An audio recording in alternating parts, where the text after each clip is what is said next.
Thank you. Good evening and welcome to tonight's Board of Selectmen's meeting for June 25th, 2013. On the agenda tonight for 6:30 p.m., Attorney John Davis, Attorney Richard Gettleman, discussion the indemnification agreement. 7 p.m. will be citizens' input. 7:05, Chairman's update. 7:10, Tara Sagor, sexual abuse report policy.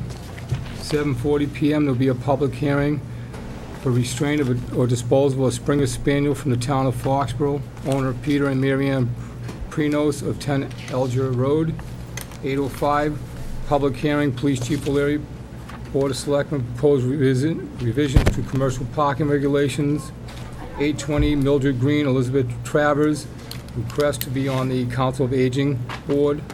8:40, Jeffrey Lovely, Esquire, approval of easement for the Boyden Library. And 8:50, executive session to conduct strategy in preparation for negotiations with non-union personnel or to conduct collective bargaining session or contract negotiations with non-union personnel.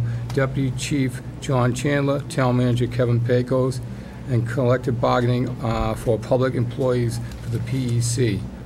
And obviously before that, we will have action items. So James, will you do the Pledge of Allegiance, please? Pleasure. Pledge allegiance to the flag of the United States of America and to the republic for which it stands, one nation, under God, indivisible, with liberty and justice for all. Thank you, James. Okay. All right. Running a few minutes behind. Attorney John Davis and Richard Gettleman, please come forward. Good evening.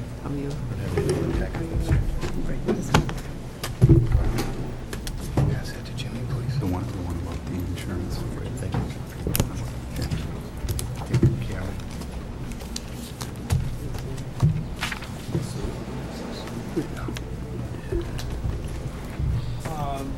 you. Mark, maybe for the benefit of everybody, if I could sort of start with this issue at the beginning, with some background, and then go forward with it.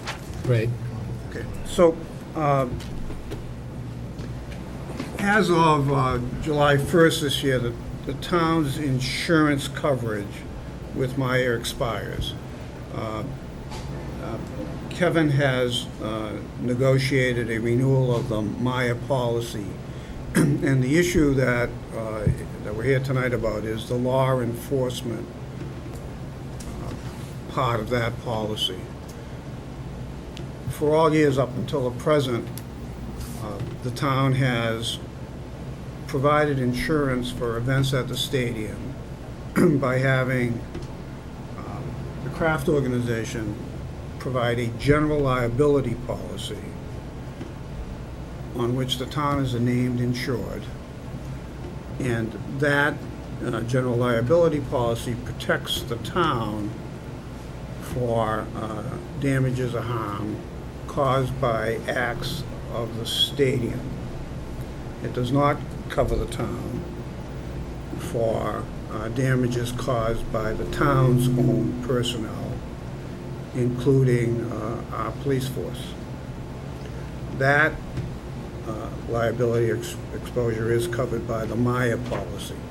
And so when we had the case that just came up, and there's exceptions to this, but that's generally when the case just came up, although Great Divide that insures the craft organization and the town had obligations to the town under the general liability policy, they took the position, Great Divide took the position, that because the harm was caused allegedly by the Towns Act and not by craft organization, the policy under which they provide coverage to the town didn't apply. We dispute that, but and with that having occurred, Maya said, okay, we have coverage for you and we will protect the town. Maya is in dispute with Great Divide. We're in dispute with the craft organization over whether or not the existing policy on the Great Divide is applicable to these events or not. That's sort of a background to the insurance issue. Because of those concerns, your board asked us to take a look at both the indemnification provisions and the insurance provisions so that they would be in place, and there wouldn't be any problems as of July 1. 6-8 weeks ago, we resolved, I worked with John, the board approved the form of an indemnification agreement, the craft organization. We negotiated with them, so that part is settled. The insurance part was also resolved, at least in principle, and what we were going to do was the following. The craft organization was going to look for a law enforcement policy that would directly cover the town for damage or harm caused by our actors, by our police, by whoever it was that works for the town. That policy would be in effect and cover us for those events. The problem occurred that because the craft organization is not a government, it's not a law enforcement entity, they couldn't buy a policy in their name and have us as an additional insured. So what they were going to do instead was to buy a policy where the town would be the principal insured. It would be actually our policy, they'd pay for it. We'd be the principal insured, they'd be the additional insured. That was fine. This all happened 6 to 8 weeks ago. And what they were going to do was to go out and get 3 quotes, bring them back, we'd work out, board, town manager, pick the best one, and we'd put that in place. That policy would cover law enforcement, not just at the stadium, but townwide. It would be townwide and at the stadium. And in principle, we were going to attribute the cost of that policy between the cost, because there's the craft organization enterprise, and what we would pay generally if there were no stadium. Fair enough concept.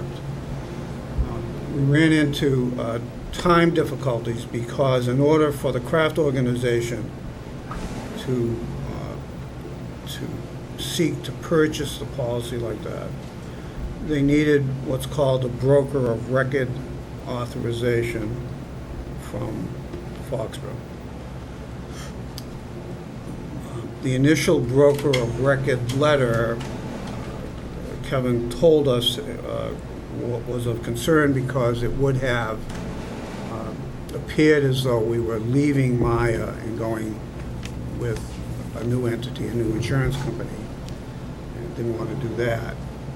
It's a problem easily enough solved. We will do a broker of record letter specifically limited to seeking a law enforcement policy under these particular circumstances. I don't think that's a problem. I've talked to Jim Cobry a number of times in the last day or two, and I told him to get me exactly the form of letter that limits it, says I think that's all going to happen. So the craft organization has been ready and willing to do all of this for several weeks now, and they remain so. So that's where we are. Now, in the interim, Maya will provide coverage to the town. It's not a case where you're not going to have coverage as of July 1. The problem is that whereas in the past, and the premiums have not gone up, what has gone up is the deductible.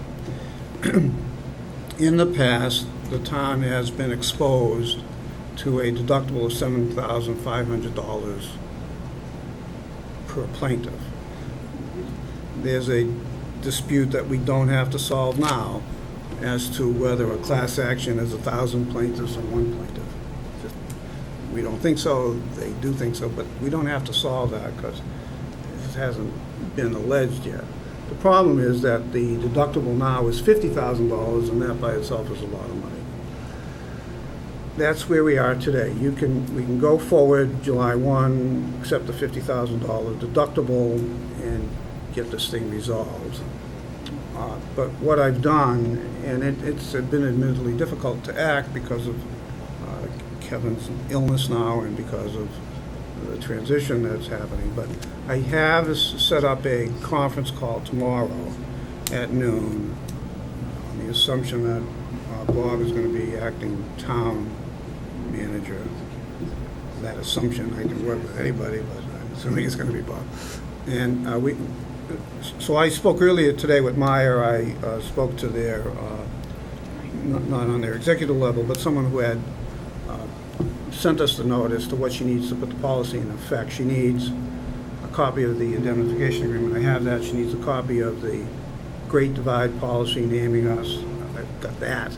To get all those to her tomorrow, but I wanted to talk to their management persons with either Kevin, if it was going to be Kevin or the town manager, with the hopes of trying to persuade them that the $50,000 deductible, at least until the next concert, which is July 20, that's the Bon Jovi concert, at least until then, all that's going to happen is the stadium is a couple of soccer events. They've never been a problem. The soccer events, what we have in place today, I'd like to ask them to keep that in place until at least the Bon Jovi concert. His historical experience would argue for that. Nothing is really different other than, Maya woke up and saw the exposure, and now they want to, instead of raising a premium, they want a large deductible. I would argue with them that it's not necessary. Not receptive at the level I spoke to today to that suggestion, but I kept pressing to talk to someone at a higher level. I didn't have the benefit of a town manager on my side, but that's where we are. So it's a solvable problem. I've thought all along it's a solvable. I see no reason why it isn't. Our problem right now is timing. The timing being July 1 comes and goes, and unless Maya takes a different position, you've got a $50,000 deductible. And if there is an event that for which the town is responsible, keep that in mind. If there's an event for which the stadium is responsible, none of this matters, because in that case, Great Divide policy kicks in. But if there's an event, before we get this insurance changed, for which Maya would be responsible, we would be facing a deductible of $50,000, and that's a lot of money. So that's where we are. Unfortunately, I wasn't able to put that in place today, and I don't know that I can. Tomorrow, I do know that the craft organization will come up with 3 bids. I'm expecting they'll be decent enough. I talked to Jim Corby. I expect we will be able to attribute the cost of that policy between the town and the stadium on a basis that's reasonable and fair. It's just a timing issue.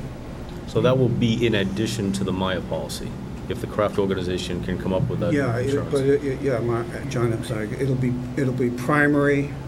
It'll be the principal policy, but in addition to the law enforcement policy that Maya has, but it'll be the principal policy, and it will have enough coverage so that the expectation is that Maya would never have to kick in which case the Maya cost should go down because they're no longer principal on that law enforcement. As far as the deductible goes, you say? No, the policy cost should go down. That'll sit as primary, and Maya will fall to secondary. I thought there was no increase in the policy from last year. I'm sorry, what? I thought there was no increase from the policy from last year. Well, there's no increase in the policy premium. There is increase in the deductible. What should happen, is that both the deductible goes back to where it was, but part of the policy, it's not priced out. And so part of the policy, however, does include principal law enforcement townwide and the stadium. That risk is, if we get this new policy in place, that risk is diminished greatly, and therefore the price of the premium should go down. As you said, Dick, you were bringing this back from the beginning. How long is this, when did this start? Do you have the date of when this whole discussion started? Was it September of last year, or? Yeah, No, it was later indemnification. than that. It was later than Later I than that? think it was probably early 2013, January-ish? yeah, January, It February. started coincident with the Walton Dutton case. Done case. Yeah, Okay. right. Sean, do you have anything to add? No, I think Dick has explained, I think, where we are today very well. One thing in terms of the time frame is that it was contemplated, we had, I think, a tentative understanding that the Maya policy was going to remain in place and that we could reach an agreement with the craft organization allocating the cost of the premium. And that would take care of the craft's responsibilities with respect to law enforcement protection. In that way, stadium events would be their responsibility in terms of the allocation of the premium. Non-stadium events would be our responsibility. But it was without the understanding that Maya looked at that, and Maya saw that there is no risk shifting either onto the crafts or onto Great Divide, and that's why I think they then reevaluated and came back with this increase in the deductible from 7,500 to 50,000. And it's that increase in the deductible, which is a fairly recent event, which has prompted us to go back to the crafts and say, okay, well, that's not going to work. We're not getting the benefit of what we were hoping to get, and the crafts understand that they had represented that they would provide us with coverage for stadium events, and so that's my understanding now. I've not been a party to those conversations that Dick has had within the last few days, but that's my understanding, is that they're going to go out and find substitute coverage that'll protect town law enforcement risk that arises out of our handling of Gillette Stadium events. And when's the first event, Dick? There are two soccer events, and I think one is pretty soon. I don't know exactly, but it's July 2nd, something like that. There's another soccer event, and then there's the Bon Jovi concert, which I think is July 20. And I think it's 12, actually. I think it's sooner, so maybe Yeah. that's... There's a Taylor Swift concert. Taylor in there Swift as is the well. 20th. when is it? Jim? I think it's... the Taylor 12th. Swift is somewhere in the middle of July. Mid-20. I think before the, I think Bon Jovi's the 12th. Yeah. I asked Sean Gray, the clerk, today to reach out and talk with Dan Murphy. John, you have anything to add to the conversation? Other than a recap of what was just been told, and he had some frustration in that they were unable to find a policy that they could buy on behalf of themselves that would cover a law enforcement operation. So the conversation ended there, and he didn't say that he was continuing. You actually filled in more than he Okay. gave me today. Questions from the board? Mr. Lane? So how will we get back to the $7,500 deductible? How does that happen? Yeah, forget the timing issue, but that's important. But that aside, if we go forward with this plan, at the end of that process, which we hope won't be too far now, the town will become the principal insured on a law enforcement policy only that protects us for townwide, including events at the stadium. With that policy in place, then we don't depend on the Maya law enforcement policy. Okay? And so there's no reason to have a $50,000 deductible because they're no longer the primary insurer for law enforcement liability.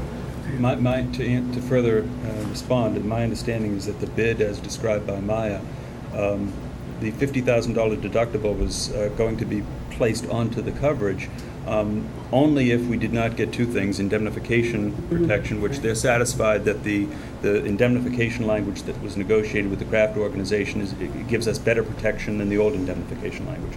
And the other piece that they wanted to see was a shift of law enforcement risk onto another policy purchased by the craft organization. Right. That's the piece they haven't seen. Right. And if they haven't seen that, then the deductible was going to go from 75 to 50.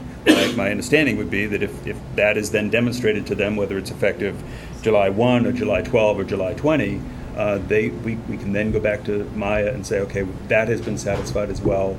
The deductible should go back to 7,500. Is there any chance that this could drag on through July, and we're talking about this in August? Yeah. Because I thought this was all going to be settled tonight. The answer is yes, John. The answer is yes. We hope not, and the delay right now is in the broker of record letter that frankly shouldn't have occurred, but it did.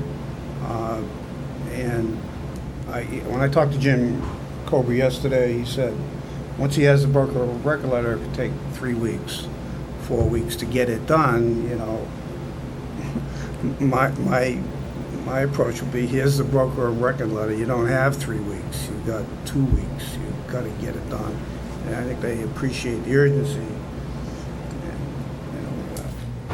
And so one would hope we could push them, but to be honest with you, yeah, it could. Now, if we go back to Meyer and we say, you know, we'd like you to go back to the $7,500 deductible, and obviously by them going to the 50, that is a premium increase. If we go back to the 7,500, there's going to be a whopping increase.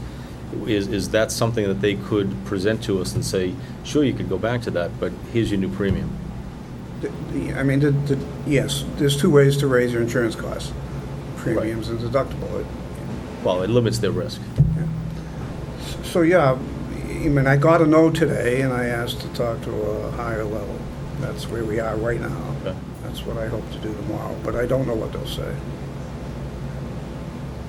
So Lorraine? if this was not taken care of by the Bon Jovi concert then, and now we're sitting here faced with a potential $50,000 deductible for an event. I think we're facing it now. Yeah. So Miles of the first should that one. happen, is there any approach that we can take with the craft organization to have some ownership of that deductible by them before Yeah. we even go through this bid process? Let's just settle that right up front. Yes. Can that be done in the next 5 days before July 1st? I mean, put it in simple terms, you know, if you get an issue with 10 people, there's $500,000 you're dealing with versus $75,000 a week ago. Yeah, I think it has to be. And I appreciate your candid answer. I don't see this getting resolved in July. You know, we've been somewhat privy to the discussions in between our counsel, Maya's attorney, Jim Corby and his group, and our town manager. It's like moving glaciers. And not that it's anyone's fault, but the dynamics of this is very, very slow. So I see July and into August before we get any glimmer of, you know. Yes, if we can't, reluctant to talk a lot here because, you know, I suspect Maya's listening. It's always the problem, right? But yeah, there are other things we'll try to do if we're unpersuasive tomorrow. But yeah. Anything else, Jim? Jeannie? Well, my question is if we have licensed events at the stadium, subject to this being cleared up by June 30th, what happens if this isn't resolved by June 30th? What happens to those licenses?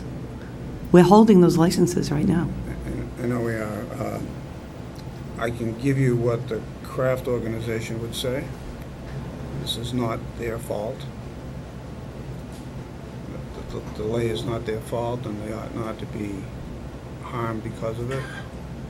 I would tell you that we need to find a resolution of this before the next event, after the 1st of July. We need to find a resolution.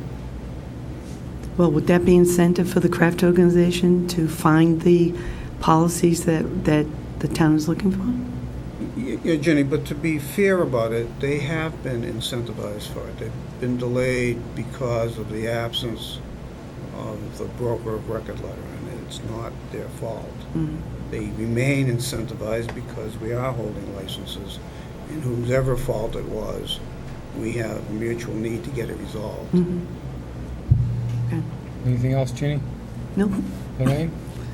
Just, again, I would want to understand how the shift of responsibility, the cost will shift to the craft organization to cover this big change, whatever it is, for the new policy, for the $50,000 deductible, whatever. When do you next meet? 2 weeks. That's mine. Before we go down that road, let's finish this discussion, and then we'll talk about that. July 9th. That was it. John? The broker of record letter, when was it requested and when did it finally go out? It was requested, 6-8 weeks ago, something like that, and it hasn't gone out. Still hasn't gone out. Okay. Which means the craft organization cannot talk to insurance brokers? means their representatives cannot talk to insurance companies that write the insurance. So we're at a stalemate until until that letter goes. And who would draft that letter? Drafted it? Who, you said it hasn't gone yet. Right. Who can draft it?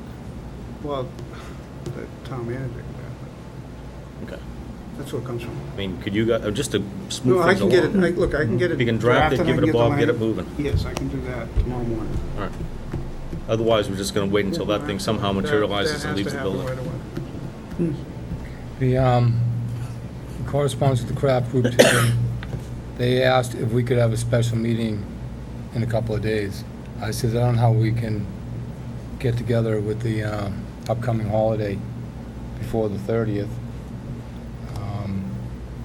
At this point, it would be, if it was posted right now, it would be 7:30, 8 o'clock on Thursday night, correct, Bob? Correct. Is anybody amendable to that? I can do 7:30. Jenny? Yeah. I'm do it. okay. I have a meeting that night, but I'll see what I can do. I don't know right now. I'm good, yeah. You'd have to make it 8 because you're going to have to prepare it by the time you get it prepared and posted. You're not going to have that done in the next Okay. 23 minutes. May? 8? Fine. Okay. Excuse me, Dick?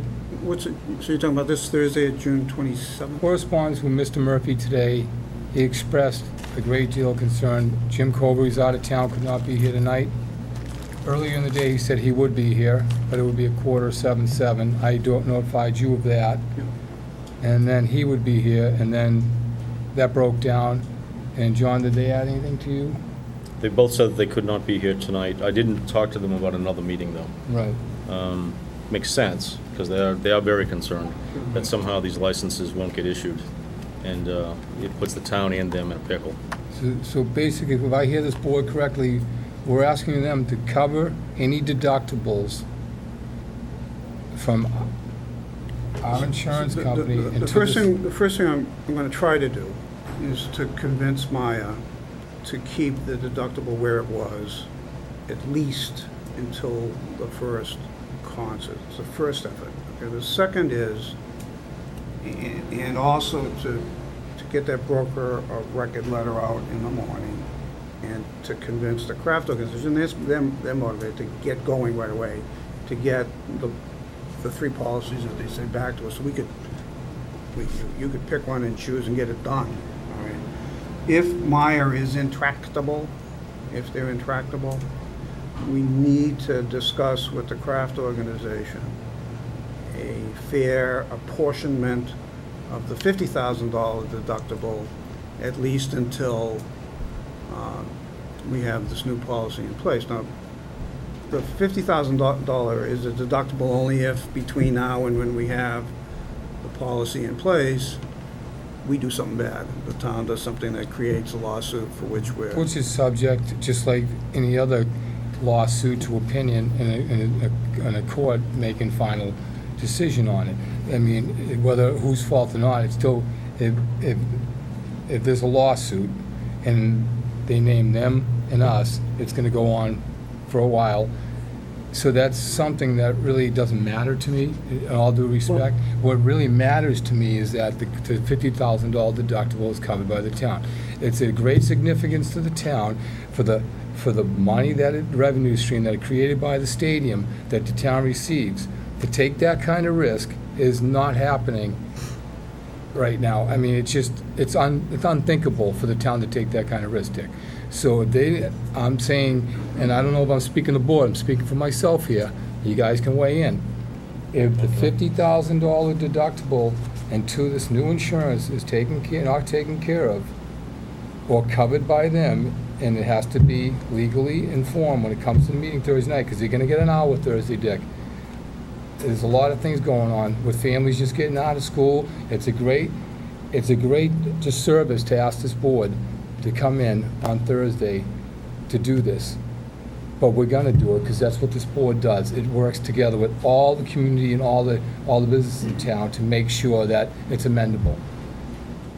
Kids just get out of school today, a lot of families have plans, and this is butting into them. So they need to have everything in order on Thursday, and it better be convincing and short and sweet, or I'll just adjourn the meeting. Because I'm really not too happy about this. It's been dragging on since January 1st. He said, she said, it's been going back and forth, throwing stones at each other. It's ridiculous. So it needs to end Thursday, and I'm not taking, I'll publicly say right now, I'm not taking on the risk of a $50,000 deductible for the town of Foxborough. Anybody have anything to add? One thing, actually, that 50,000, we're still unsure if that's per occurrence or per plaintiff. Per plaintiff. They say per plaintiff. If it's a class action suit, it could be 1,000 per people. number of people in that It could be class 1,000 action. people. It could And be, and if that happened, then we lost it, the town would be broke. absolutely would bankrupt the town. I understand the board's position that that's not an acceptable deductible. No. So, I mean, I appreciate all you're doing. I know you're working hard. I For- appreciate the instruction. You know, for people to say that it's our town manager, and for people to say that it's them, I see no documentation of that. I asked for correspondence from the craft group saying that, well, we asked for this, we asked for that. I said, have it to me by 6:30, that you actually asked for that correspondence. I received nothing. And if this is so important, I would think that they would be amenable to coming here tonight and canceling their other plans.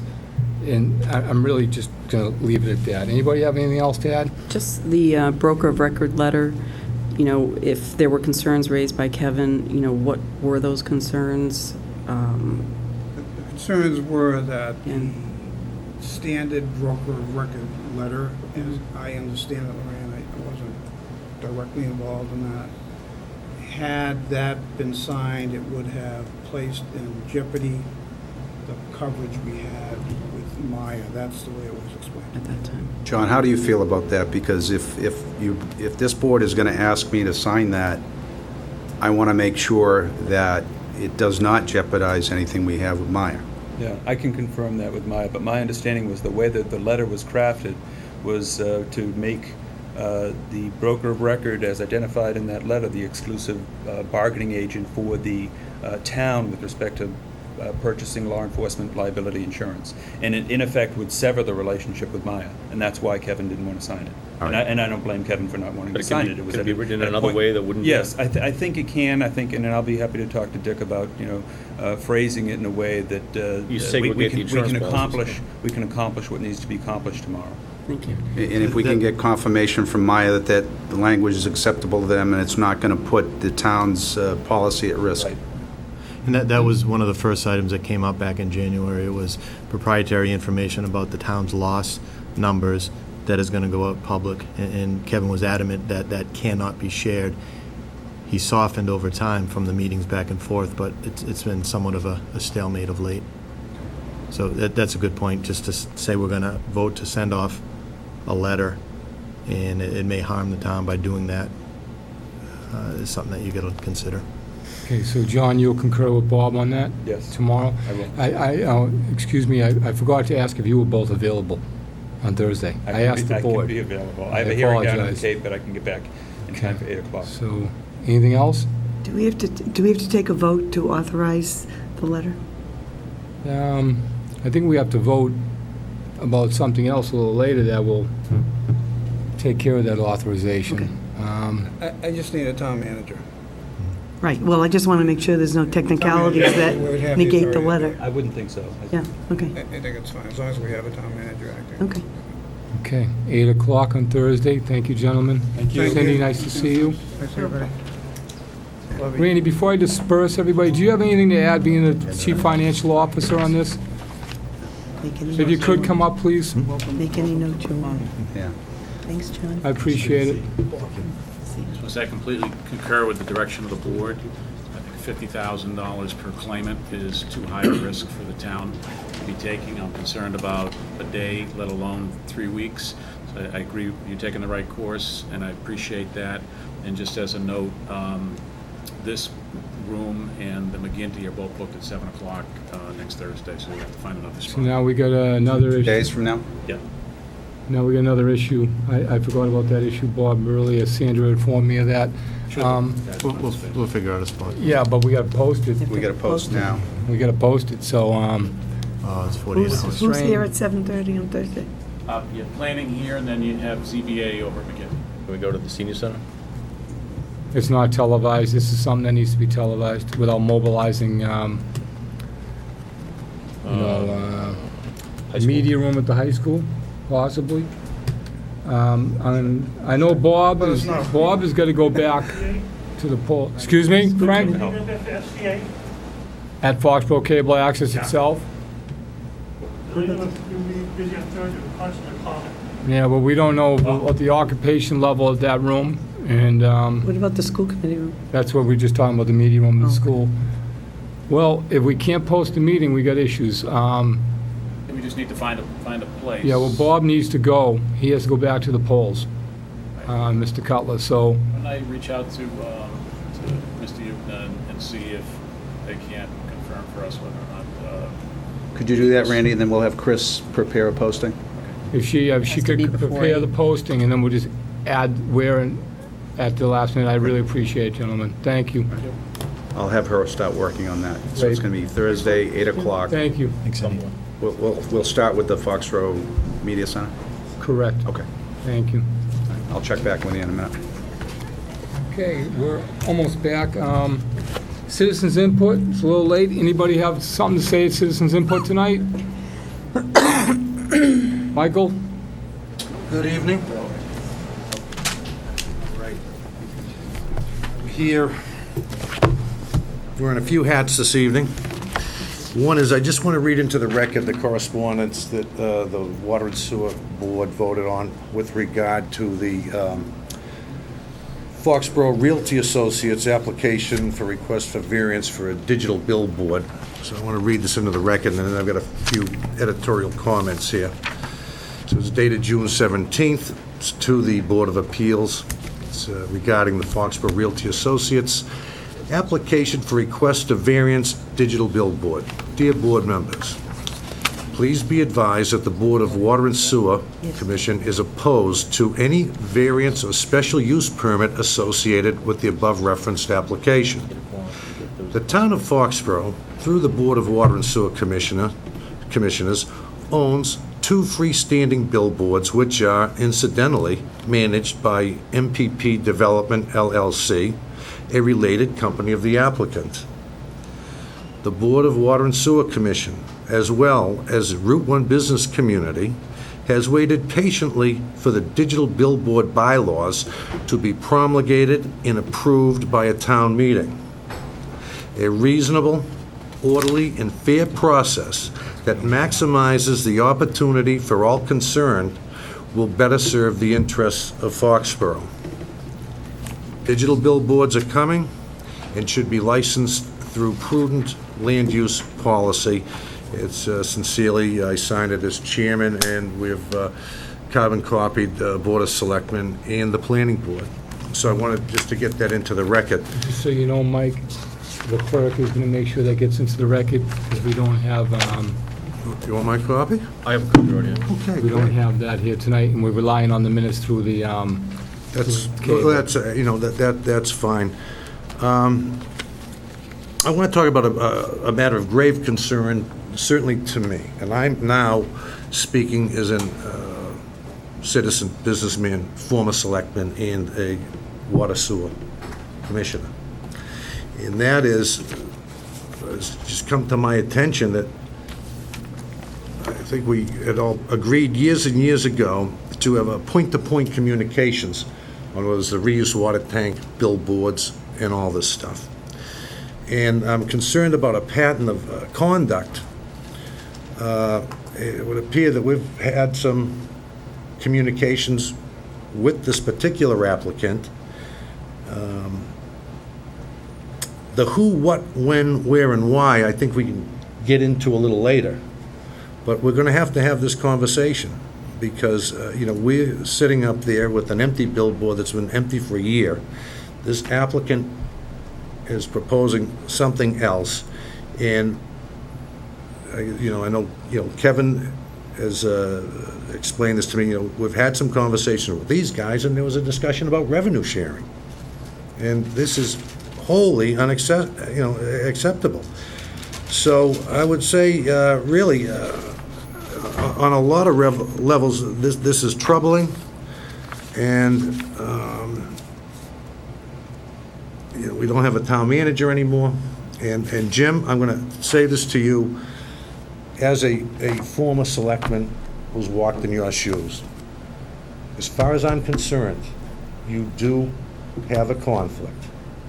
I'd like you to recognize it, recuse yourself from these votes until you can get this thing ironed out with the Ethics Committee.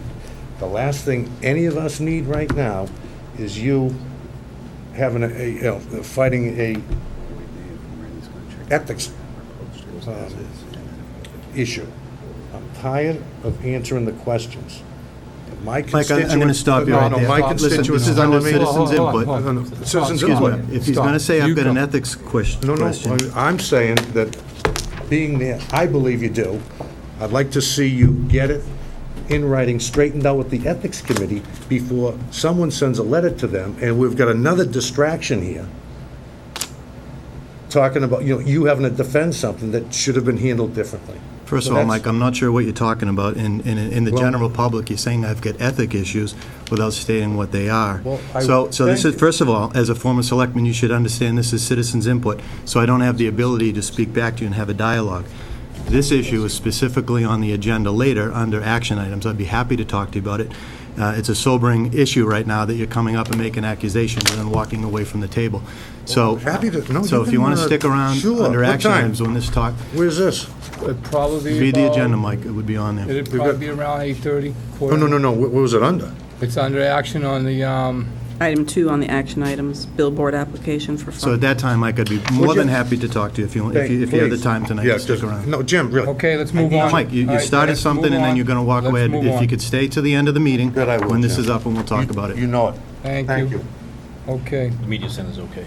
yes, okay, we've got verification for the media center on Thursday, and that'll be posted. Okay, welcome. Thank you. Name for the record, please, Greg as we're Spear. relying on microphones. Perfect. And I'm representing the Route 1 Business Group organization, and I know we're on later on the agenda, but we just wanted to formally request a 2-week delay in discussing the new licensing and regulation for a commercial parking lot, partially because Chief O'Leary's been on vacation. We wanted to have some dialogue with it because there's been a couple changes that were made that we haven't been able to do. So I just thought it would be great, and if we could do it for July 9th, that's the next meeting, that would work. So we're open to that. I'm not sure about the 9th, but I'm not going to say no. I Okay. don't know what the agenda holds at this point in Okay. time. Edward, you want to come forward? Thank you. I was informed upon entry tonight. I have no objection. We'll continue to operate with the current regulations that are in place. Certainly, I have no problem in meeting with the membership and ironing out those points of discourse. 2 weeks might be more difficult to accomplish, so if the board could look forward and just notify myself and the members of the Route 1 businessmen, that fits better into your schedule. Would be the 23rd? 23rd, right, July The 23rd. 23rd work? Because I know I can put it on that agenda. Oh, well, I mean, we're going to continue to operate As- under the current regulations until the board decides to adopt the new regulations. Wouldn't that affect like the Taylor Swift and the Bon Jovi? No, Taylor Swift, I think, is the 26th and 7th of that last weekend in July. All right, that's Okay. fine. We just But, have to, Bon Jovi's the 12th. No, Bon Jovi is the 20th. Okay, thank you. What's the Taylor So we got Swift? verification on those dates now. Right. But we would, continue to operate The Taylor under Swift concert. the current. 20th. 20. So we don't need to have this 26th, before the Bon 27th, Jovi 20th concert? is no, Bon I mean, Jovi. because we're operating the old existing. regulation, we need to have it before. Okay. Anybody else wish to speak? that's Well, from that again, group? that's not my concern. My concern is a very busy agenda for the board. Certainly, if this group wants to bring that forward on the 9th, I'm not against that. No, I understand, and we want to do that the 23rd. Anybody else want to speak? Please come to the mic. Ron Young, Lafayette House. I think there's a lot more to discuss than just these written regulations that have come up to light in the past few days. And I think you need 2 meetings to, one, digest and a second meeting to really react to the first meeting.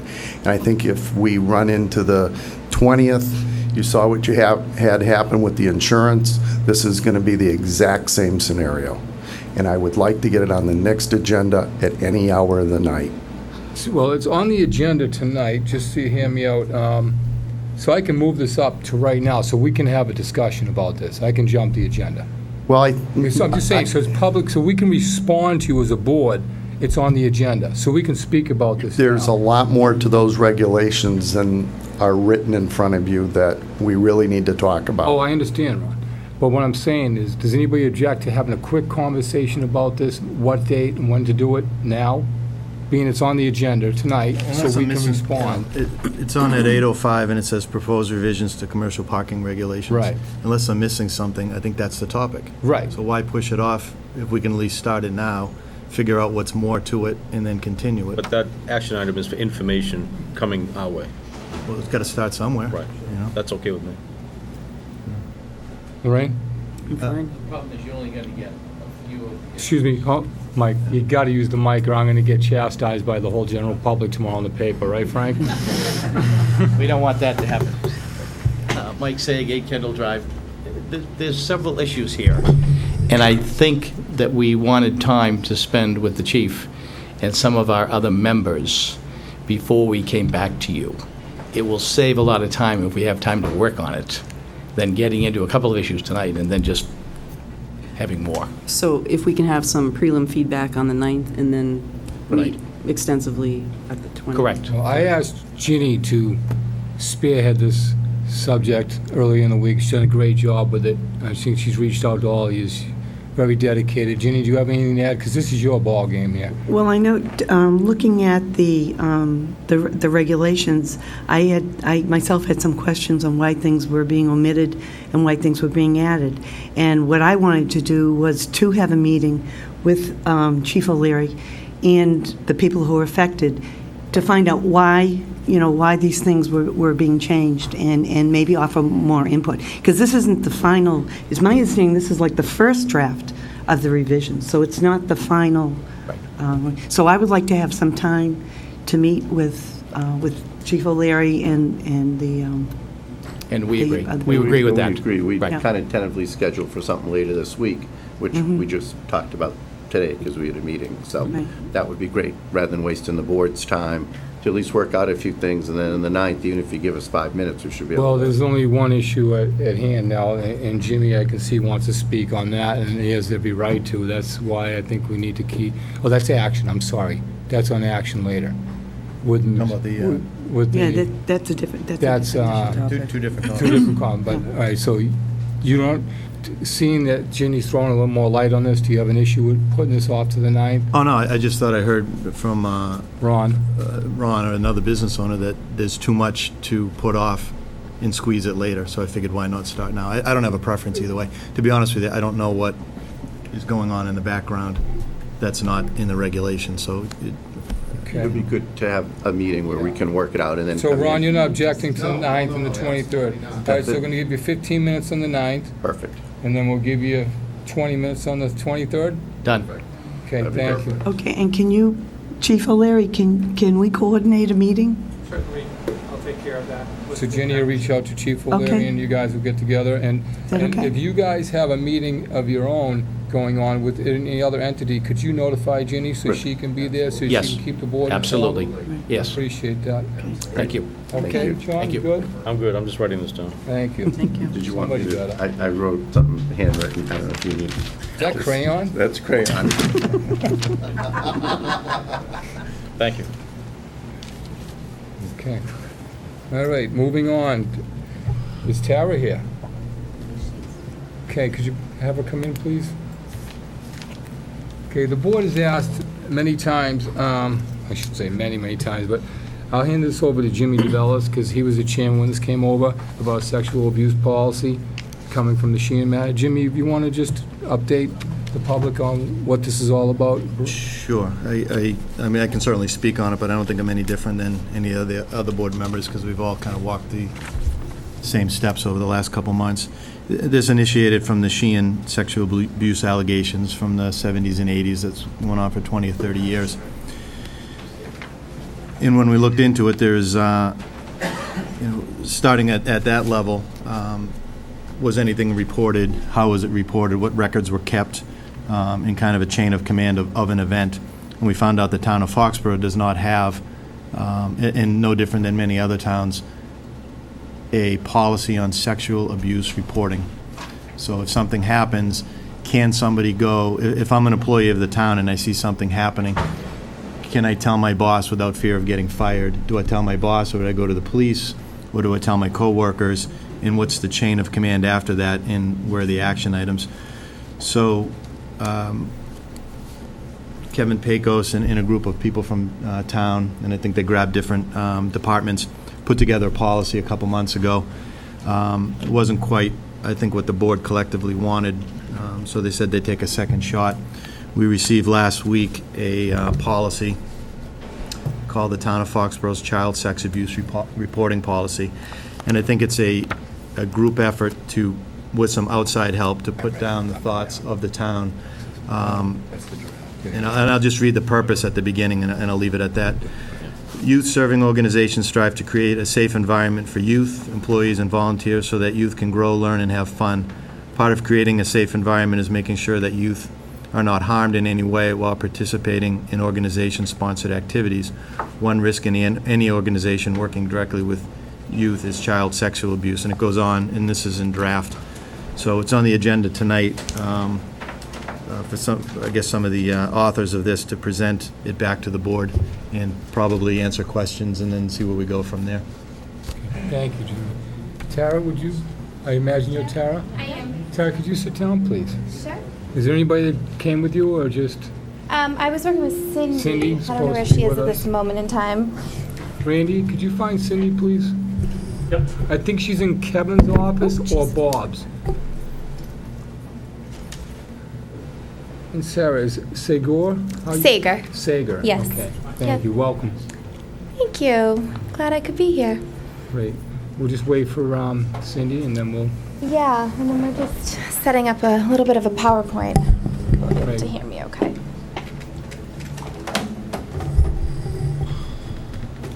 I can just introduce myself briefly while we're waiting. So my name is Tara Sager, and I am the Mental Health Coordinator for Norfolk Advocates for Children in Foxborough. So my role there is I see children after they have disclosed physical or sexual abuse, and I make referrals for them and for their families to trauma-informed therapists in the area who can provide them support in moving through, obviously, a very difficult time. And I appreciate being able to be here tonight. I know it's not the easiest topic to discuss, but it's obviously one that's very important, and I was able to give some input on the new policy. I'm not going to talk specifically about the policy. I think that Cindy is going to do that when she joins us, but I was going to talk just a little bit about some of the feedback that I gave and about some of the legal definitions of neglect and abuse, and specifically about the behavioral and emotional indicators, because whether people in this room are working directly with children or overseeing the systems that influence children, or if you're parents and you have children or friends of your children in your own home, this is such a prevalent problem, and I think that it's really important that as a community we start the discussion about it, because it's not the easiest thing to talk about. Great. Thank you for the introduction. Cindy, you want to take it as soon as Randy's ready? And obviously, you need to come up to the mic. Is that okay? Sure. Of course. It's mic night. Mic night. Push that a little closer. There you go. You got it. Thank you, Randy.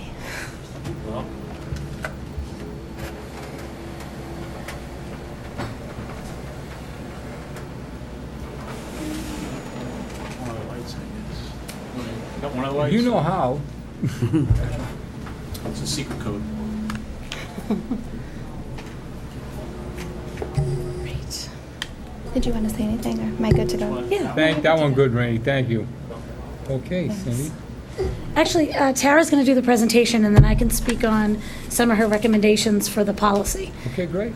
continue. Great. So I'm going to go through a lot of information really quickly because I know you have a full agenda tonight, but I just wanted to start by a few national statistics. In 2010, it was an estimated 3.3 million referrals for child abuse and neglect were received by public social service or child protective service agencies. And because there were multiple children in the home, those referrals included about 5.9 million children. More than 75% had suffered from neglect. More than 15% had suffered from physical abuse, and approximately 10% had suffered from sexual abuse. That number is significantly less than the others because sexual abuse is often not disclosed, so the statistics that we talk about are just reported cases, but the majority of the cases don't go reported. A report of child abuse is made nationally every 10 seconds. So in the approximately 30 minutes that I'll be here talking briefly about this, that means there will be over 180 reports of child abuse in our nation. A few things just to keep in mind. More than 90% of juvenile sexual abuse victims knew their perpetrator in some way. It could be somebody in their home, it could be a caregiver, it could be a coach or somebody in their school system. Child abuse occurs across socioeconomic levels, across ethnic and cultural lines, within all regions and in all levels of education. It occurs in this community and every community around us. About 80% of 21-year-olds that were abused as children met criteria for at least one psychological disorder. When I'm not at Norfolk Advocates for Children, I'm the clinical director at one of JRI's residential programs in Concord, where I've been for about 11 years now, and I work with kids who have been exposed to chronic trauma and abuse, and they all have multiple diagnoses and lasting impacts by this, things like depression, post-traumatic stress disorder, other mood disorders that we see pretty commonly. Happens equally with boys and girls. When we talk specifically about sexual abuse, the statistic is about 1 in every 4 girls discloses abuse and 1 in every 6 boys. But as I said, because so many cases go unreported, it's really important that conversations like this start to take place and that some of the behavioral and emotional indicators that I'll talk about very briefly today are things that are on your radar in your everyday life. Most people are probably aware about the Department of Children and Families called DCF. That's our Massachusetts state agency that's responsible for helping families and protecting children from child abuse and neglect. They were formerly called the Department of Social Services, so you may have heard the acronym DSS before. DCF responds to reports of abuse and neglect 24 hours a day. I actually spoke at a conference this morning with about 150 hotline workers who have multiple cases of child abuse coming across their desk daily, and that's all just in our region. DCF becomes involved if there are any concerns that caretakers, that includes parents, step-parents, guardians, coaches, community and recreational activity leaders, any person who's responsible for caring for children may be abusing or neglecting them. So the most important piece, how do we recognize child abuse and neglect? And we're going to talk about some legal definitions. The legal definition of neglect is failure by a caretaker, either deliberately or through negligence, to provide a child with minimally adequate food, clothing, shelter, medical care, supervision, emotional stability, and growth. Just to kind of clarify, that's provided that that's not due to inadequate economic resources or a handicapping condition that prevents them from doing so. Some of the behavioral signs of neglect: unattended medical or dental needs, consistent lack of supervision, the child actually reporting that there's no caretaker at home, consistent hunger or nutritional deficiencies. This may be a child who's stealing food from an activity and trying to hide it, or really focused on trying to get food from their peers at lunch or if they're in your home. Regular or chronic fatigue and listlessness due to the difficulties with getting their basic needs met at home.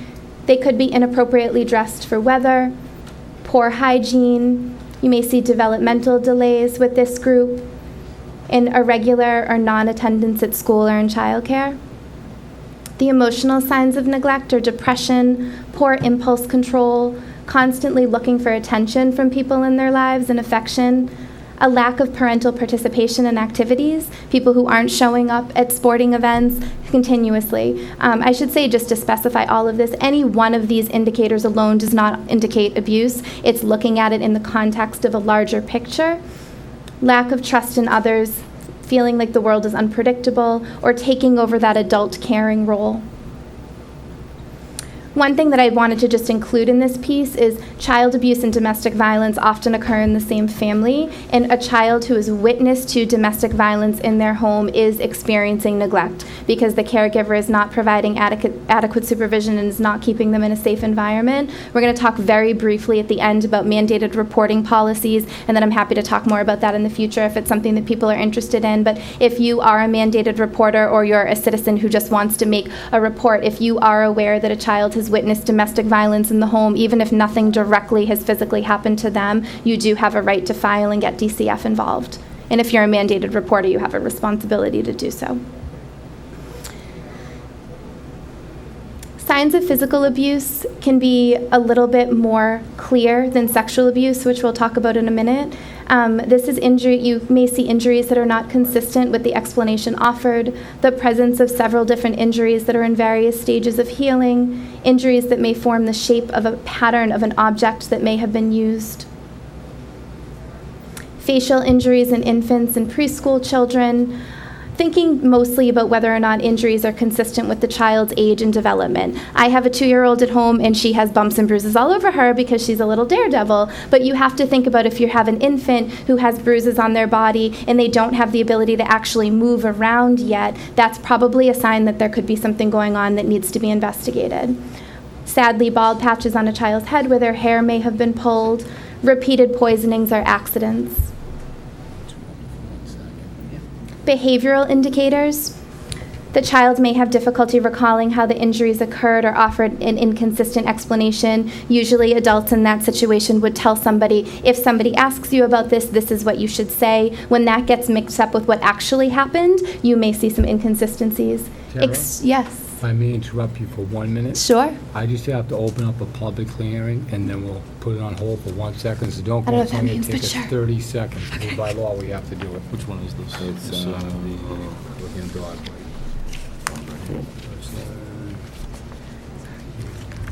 Restraint, yep. Right now. Being 7:40, the board has to open up a public hearing, so I'm going to ask the clerk to read the public hearing notice. The Board of Selectmen pursuant to Mass General Laws, Chapter 140, Section 157, will conduct a public hearing on Tuesday, June 25th, 2013, at 7:40 p.m. in the Andrew A. Gallo Jr. Meeting Room, Town Hall, 40 South Street, Foxborough, Mass., to consider the restraint or disposal of a Springer Spaniel from the town of Foxborough. The dog is owned by Peter and Mary Ann Prenos, 10 Alger Road, Foxborough, Massachusetts. Interested parties are invited to attend this hearing, submitted by the Board of Selectmen, Foxborough, Mass., John R. Gray, Clerk. Thank you.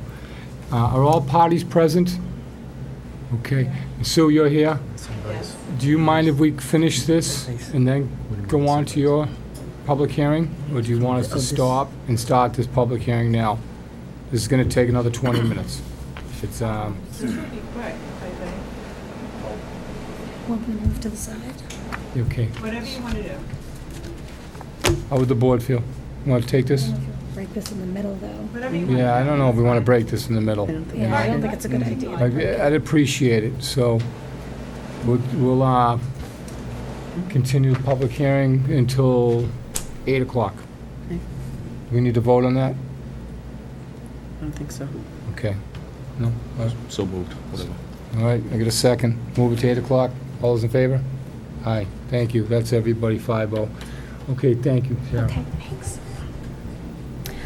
Okay, so unprovoked cruelty to animals could be another behavioral indicator, giving information that a child could be exposed to physical abuse in the home. Wearing clothing not appropriate to weather. We talked about this a little bit with neglect. That could be when there's a caregiver who's not providing adequate clothing. In this case, it could be if a child's trying to cover bruises on their body. Reoccurring physical symptoms like headaches or stomach aches. They may flinch if they're touched unexpectedly. This child may be running away from home. Vacant stares or frozen watchfulness and no attempt to seek support when hurt. Emotional indicators, expressing a fear of going home, being wary of adults, being overly compliant or eager to please, showing sadness or crying frequently, and displaying poor memory and concentration, or an apprehension or fear caused by crying of other children. Sexual abuse. The legal definition of sexual abuse is any sexual contact between a caregiver and a child. So that's not only limited to bodily contact, but exposure to pornography, using verbally enticing language or pressuring a child for sex, fondling, masturbation, sexual exploitation. The definition is very wide. Physical indicators of sexual abuse are obviously going to be a little bit more difficult to assess, but these are things that people should be mindful of. Fatigue due to sleep disturbances, sudden changes in weight. Children may experience some sort of self-mutilation or self-harm, so there may be physical cuts on their body. Recurring physical ailments, difficulty in walking or sitting, unusual or excessive itching in the genital areas due to infections or injuries to those areas.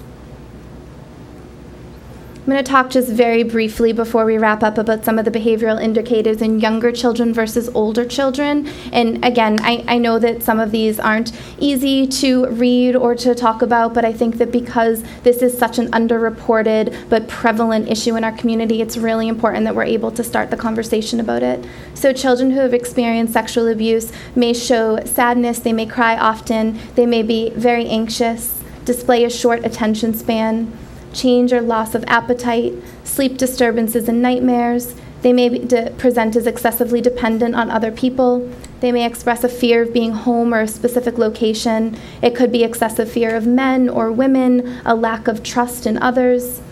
Age-inappropriate sexual play with toys, with themselves, with peers, sexually explicit drawings. There is a certain amount of sex play in this age group that is developmentally appropriate, but you want to think about if the information that they have or that they're expressing is unusual in some way or sophisticated beyond information that they should have at their age.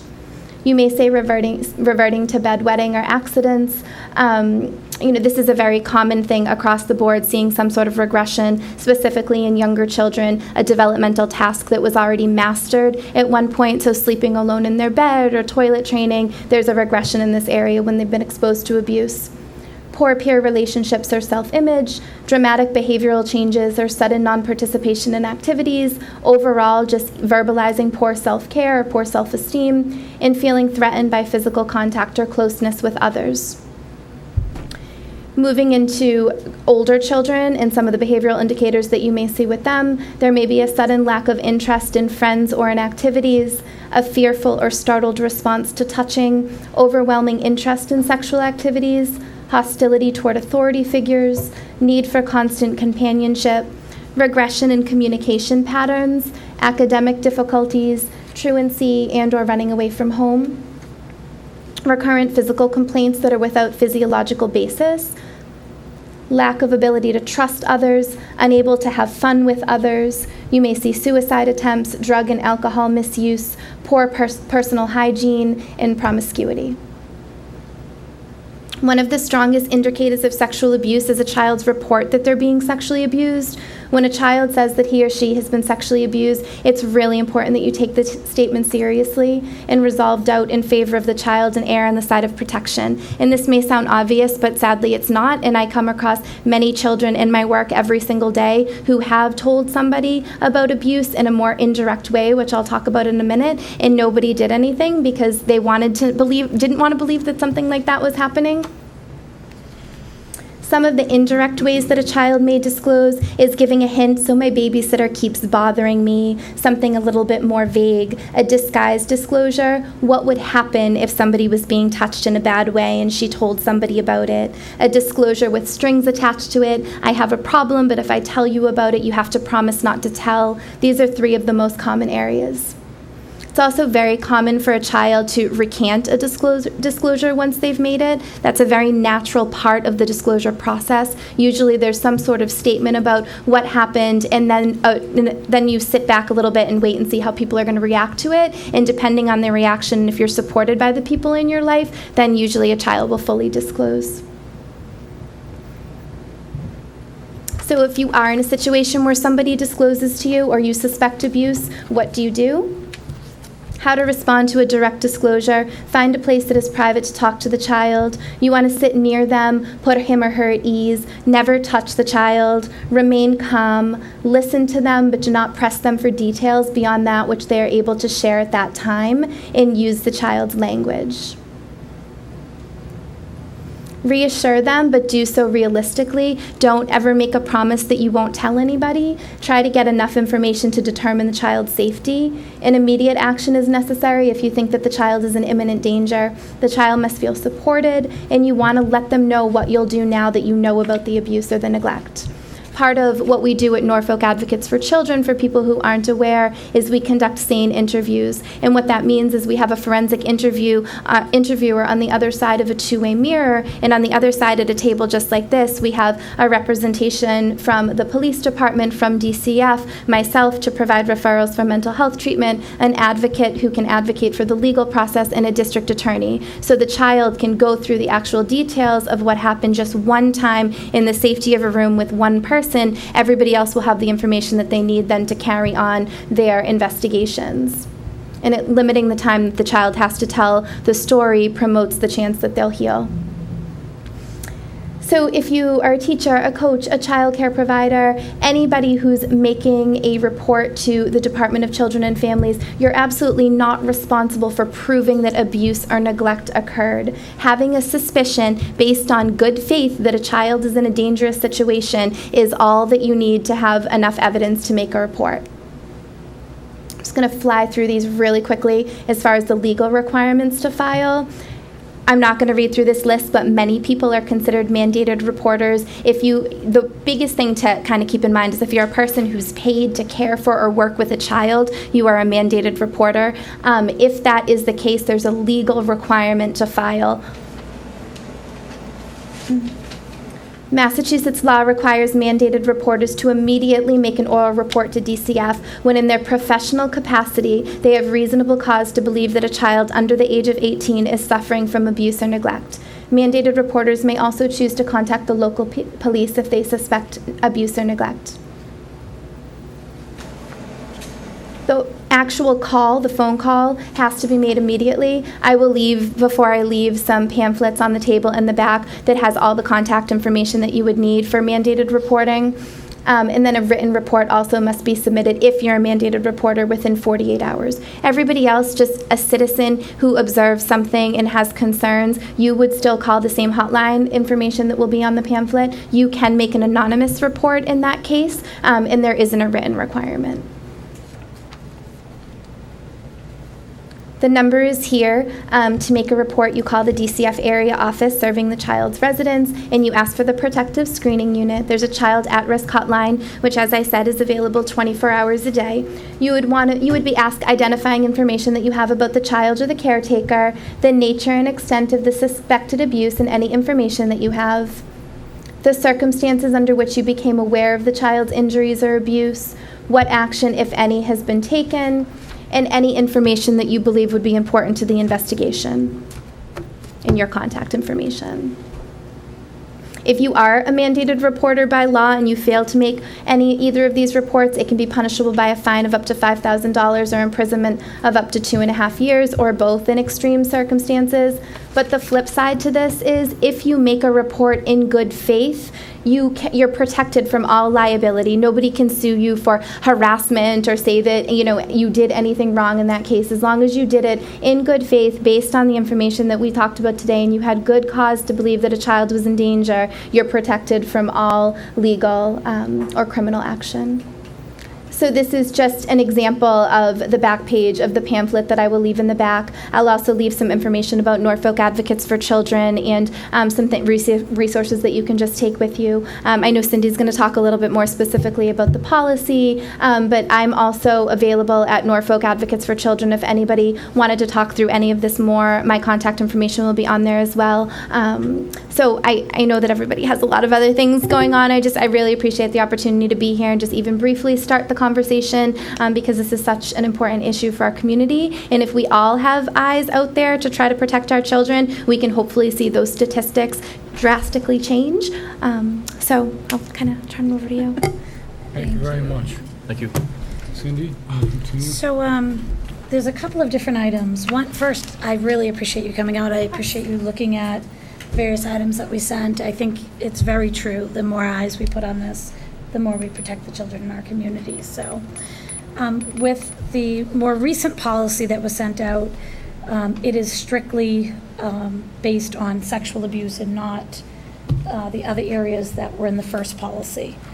And I don't know if you want one that is strictly that or integrated and collectively. I guess maybe some direction on that would be helpful to see if you want it Jim, integrated. You want to start? Yeah, just some general thoughts. And again, Cindy, thank you, and Tara, thank you for coming out. We had asked for a policy for reporting. So in a way, you can look at it at that point, the horse is out of the barn, and you're dealing with something that has happened after the fact, and you're coming onto it and what to do. What you gave us was kind of 3 steps. It actually, and I'm not saying this is a bad thing, this is what I'm seeing.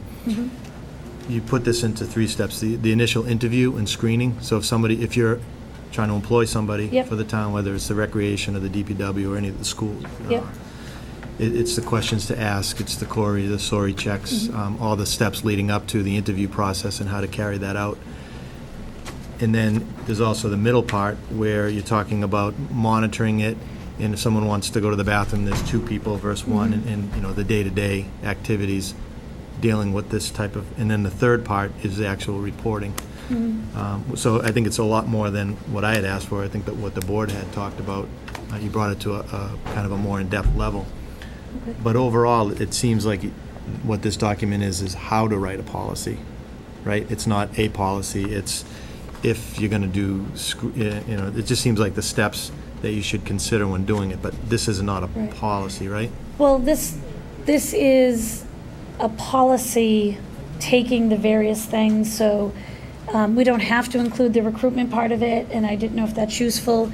There's a few areas where and I didn't highlight, I apologize, in the ones I sent out, where there's 3 options I'm giving because I need to find out from staff, where I don't want to lock people's hands and say, here's the 3 options, but we're going to do this one, because I don't know what's reasonable for some of the departments like recreation. We can definitely take out those pieces of it. I just want to make sure I'm giving what I'm saying, everything. you gave a lot more than I think we asked, and I think it's a good thing. Oh, okay, all right, good. But you see things like, you may want to do this, or you should do this, or you could do this, rather than This if you're is the hiring someone, policy. you do this, and the other thing. So that's what I'm saying, it's not a Well policy, worded, it's yeah. going in that direction. Yep. And No, I was wondering, understand what you're saying. Are you thinking of taking it to the next step and actually putting it into a policy? Yes, but I wanted to get some feedback on whether or not you wanted all of this stuff in there, because I know it was a little bit more than you asked, but I thought it was rather important in training employees when they're recruiting, as part of the interview process. I do some of it, they do some of it, but it doesn't necessarily have to be in here. We can make that separate. It's whatever you feel is reasonable. And then we just change the wording around, and it becomes the policy. Okay. Not may and should, you will. Yeah, and I think, from a selectman's perspective, we have all thoughts and ideas, but from an HR director, Yep. I think we're going to rely on you to say, yes, you can ask that question, or, there was talking about here a felony. I don't know, can you ask about a felony, or 5 years later, is it off the record? That's what we need to rely on you. But I think going in the direction of taking this and putting it into a policy, I think is the right Okay, so thing. include all these sort of steps, and I'll change it to what you will do and what you should do or may do. That's my opinion, but I'm anxious to hear what the board has to say. Lorraine, you had something to add? Yeah, I agree with Jim. This really helps lay out all the sections that we really need to look at. We were really focusing on the back end of it before, the reporting aspect of it. Right. And I think, I was thinking that maybe if we could consider having a group now, if you were to work with someone, say, from the Board of Recreation, and, Debbie as the Recreation Director, and just take this in chunks, like the hiring process, because that's where the majority of our encounters with children will be, is through the Recreation Department. They hire young counselors for the summer, or, individuals with programs, and making sure that we have all of the interviewing procedures in place for, and background checking procedures in place for even that age group. What can we do with that age group in terms of training even? Right. And actual policy. Again, I'm an employee of the YMCA, and we receive annual training on this, and Right. just basic things like we are not allowed to permit a child to go with another child to a large bathroom unaccompanied by another adult. Right. Because, there's evidence, and that's part of the training. They show Yeah. that even under those circumstances, 2 young children, there can be abuse happening. Indeed. Right. So, coming up with those procedures to follow from higher through The could report, be's, would be's. evaluation and training Yep. to reporting, and especially making sure that we're careful where we're not dealing with mandated reports, with the exception of Recreation Department, it appears would be in that Yes, category of 'cause they care for mandated children, reporters. yes. So making sure that they absolutely have all the correct training documented, and, Right. so I think this was a good way of organizing all the things that we have to look at and addressing them, so thank Right. you. Well, we can definitely change the wording, and I do need to meet with a few of the folks, and I should have highlighted that, and I apologize, because I even wrote my notes like, oh my goodness, this isn't highlighted for you to see the areas where it says I need to meet with. I would envision you'd end up with a number of different policies in those categories, not that this is all one. All-encompassing? Yeah. I think it might be too big if it were all-encompassing. I think we may carve out a recruitment policy, Yep. and whether you're responsible for children or not responsible for children, then it's just NA, it's one policy, and then if it doesn't apply to you, you just go to the next piece of it, and then the education and the training are going to be the next step. And what Jim had mentioned about, a question about a felony conviction, Yep. Again, different companies have, related to their business, if you have a conviction in a Right. certain area, you will never be hireable. Right. And so, whatever the obvious There's ones that different would standards, right, pertain to a childcare situation would be Right. good to research also. right. Thanks. Nope, that's good. Thank you, Lorraine. Ginny, anything? Yeah, when I read this, it was very comprehensive, but I looked at it as a how to write a policy. Right. So I was thinking of this as the first step. Don't hit the table, Ginny. The first step, and the second step would be putting like a group together to take these suggestions Definitely. and then doing that. So that's. No, I agree, and that was my next step and the notes to, it shouldn't be me making that decision. It should be who this policy affects most, and what's fair and reasonable, and what's mandated legally. Mm-hmm. And sitting with them to say, okay, because we may need a couple of carve-outs within the policy. Mm-hmm. I just wanted to make sure we hit all the areas that surrounded this and made sure it was, because it seemed like the last one was really vague and not really, I think, what you were looking for, so I wanted to make sure we were getting a little closer anyway. All set, Ginny? Yep. Thank you. John? Yeah, actually, I was encouraged to find out that we actually have a policy manual, so that when policies are drafted and approved, Yes. they wind up in a book. But, yeah, actually, there were a lot of shoulds in me, and so it Yep. needs to be tightened up, and actually make it into a formal policy. But it is comprehensive, and, I think it's a good start. Great. And I have to tell you that Tara's been wonderful, too. Go ahead, yeah. Back in April, I was at the Selectmen's meeting, and Kevin had said, well, perhaps we'll hire a consultant to work with you to write this. Did we hire a consultant? I don't think we ever did, no. Okay. Well, I didn't. To my knowledge, there hasn't been any, but we did. Well, I didn't know if it was were you working to write this policy, or? No, Tara was just giving me some advice. She was commenting, like, you may want to add this or take away that. And she's been great about coming in to do this, and she's going to come in to do further, like, with staff, because once we do this, I really think it's important that the education piece happen, and not just from me, but from somebody who lives and breathes this. So, Can you all set, Jim? All set. So if I'm understanding you correctly, you will have like 3 different policies here, one for hiring yep. and screening, and then one for reporting. Yes. So does that sound right, Tara? Is that how we should go about this? Yeah. I mean, I think that the reporting piece, there will be obviously the legal guidelines that have to be taken into account, Right. because, I mean, I'm not familiar with all, like, the recreation department, everybody, but I mean, anybody Yeah. who is directly responsible for taking care of children have to be made aware of the mandated reporting policies, and so I think that has to be its own kind of specific focus, and then everything else is more about prevention and being proactive, which I think is just, you can't have one conversation without the other. Right. So I think that And then the other one would be reporting guidelines and showing all the legalities of it, saying you're not you can't be sued, Right, blah, blah, blah, and you're There's no mandated by law, you malintent, could be right. fined or convicted. right. I think that's a good way to go. Does everybody agree? Can I ask one more All right, sure. one more question? In terms of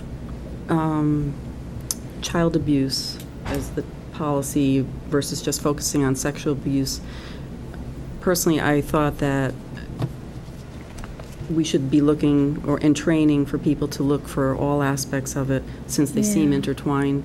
And so, it was just something I wanted to throw out there also as you Yeah, as you actually, talk to the recreation group to Right. see, again, where we have young people working with young children right. to provide all the training to look for these signs and, try and intercept things as early as possible. That was one of the things that Tara was super helpful with, and actually is a recommendation that I was making separately.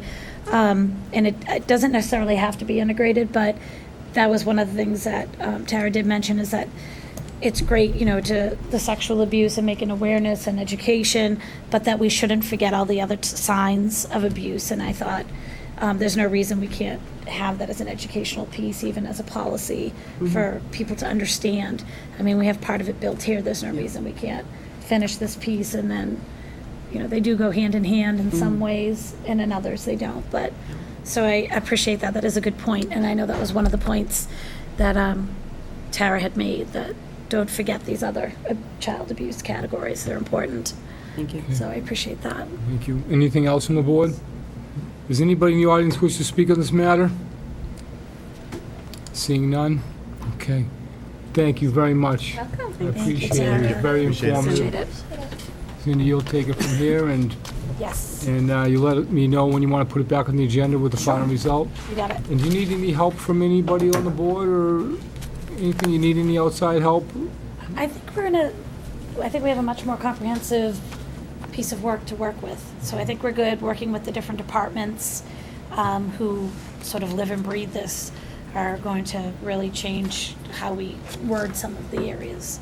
So I think we're good. Great, thank All you. If right, you need but any thank help, you. let us know. I will, thank All you right, very much. I appreciate it. appreciate it. Okay. This is all the info up here. Yeah.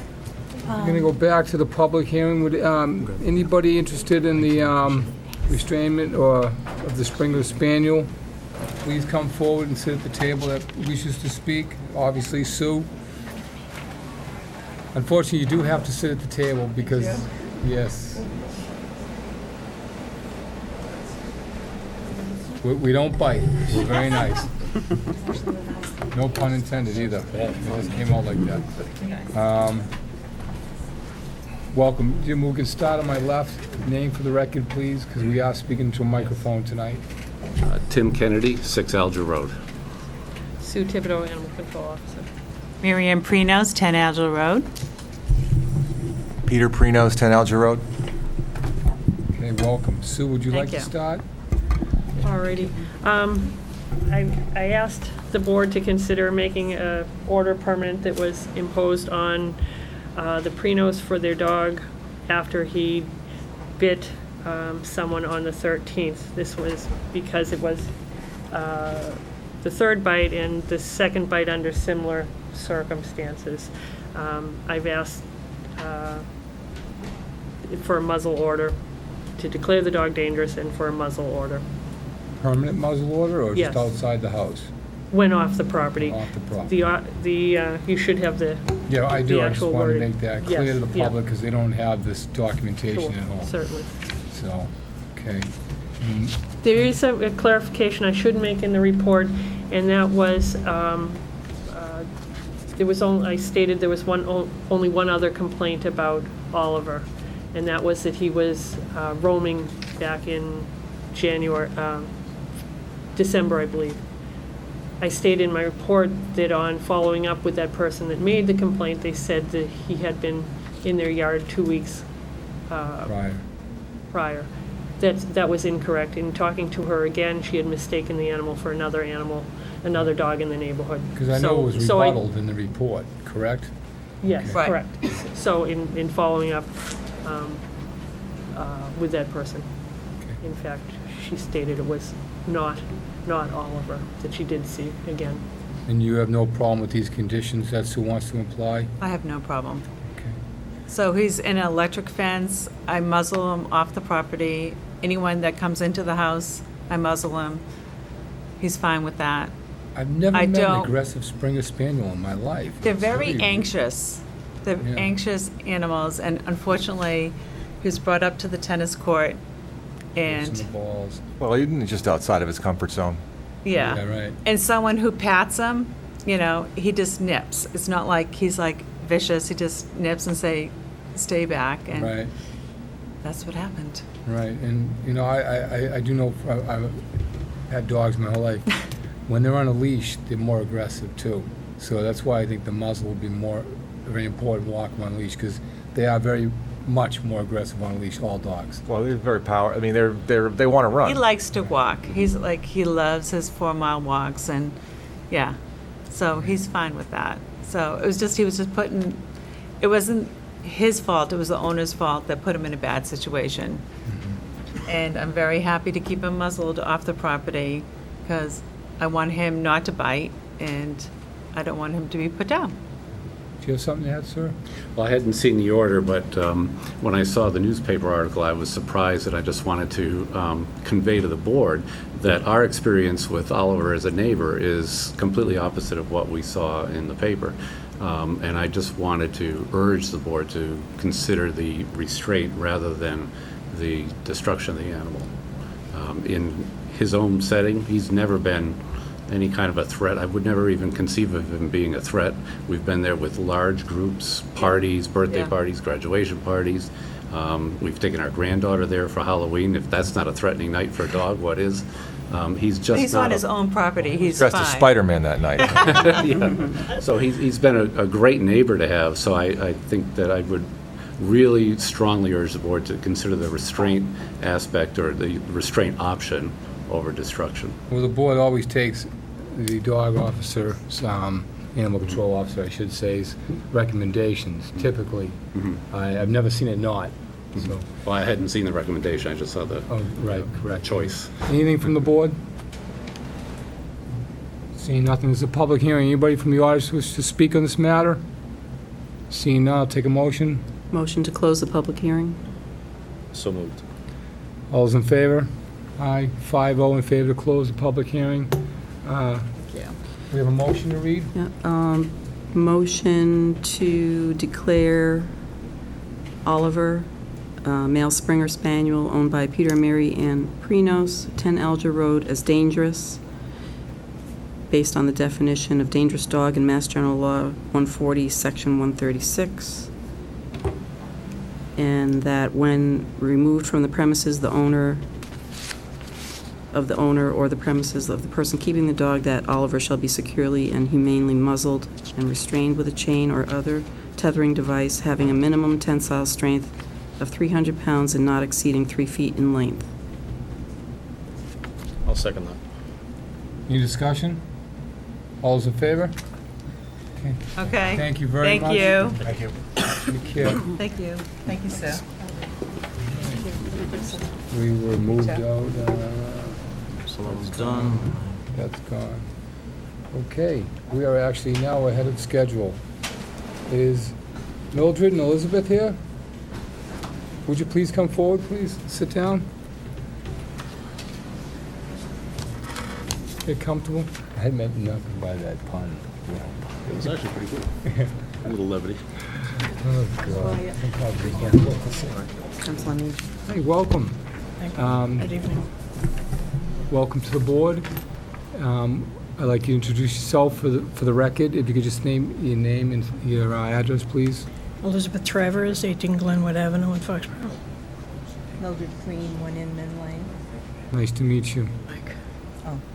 Yeah. We are relying on the cable for the minutes of the meeting tonight, so it's kind of very important. okay. so. And you can pull that down, do whatever you want. Okay. Would you like to introduce yourself? And we all got your information and tell us why you'd like to be on the Council of Aging. And it's pretty simple. I guess I've been a Foxborough resident for my entire life. I'm a townie, and I've been active in the Council on Aging for many years. I have been volunteering in certain aspects and participating in a number of the trips they've had, which have been fantastic. I have been working with the plant sale, donating and working on plants, and doing the tea with Joanne Pratt, and I do video taping of the different programs that they have at the Council on Aging, the musical programs and educational, and bring these CD cards back to the Foxborough cable and download them to the computer so the rest of my group can put them in a DVD format and have them available for, the community to watch, and also to be aired on cable.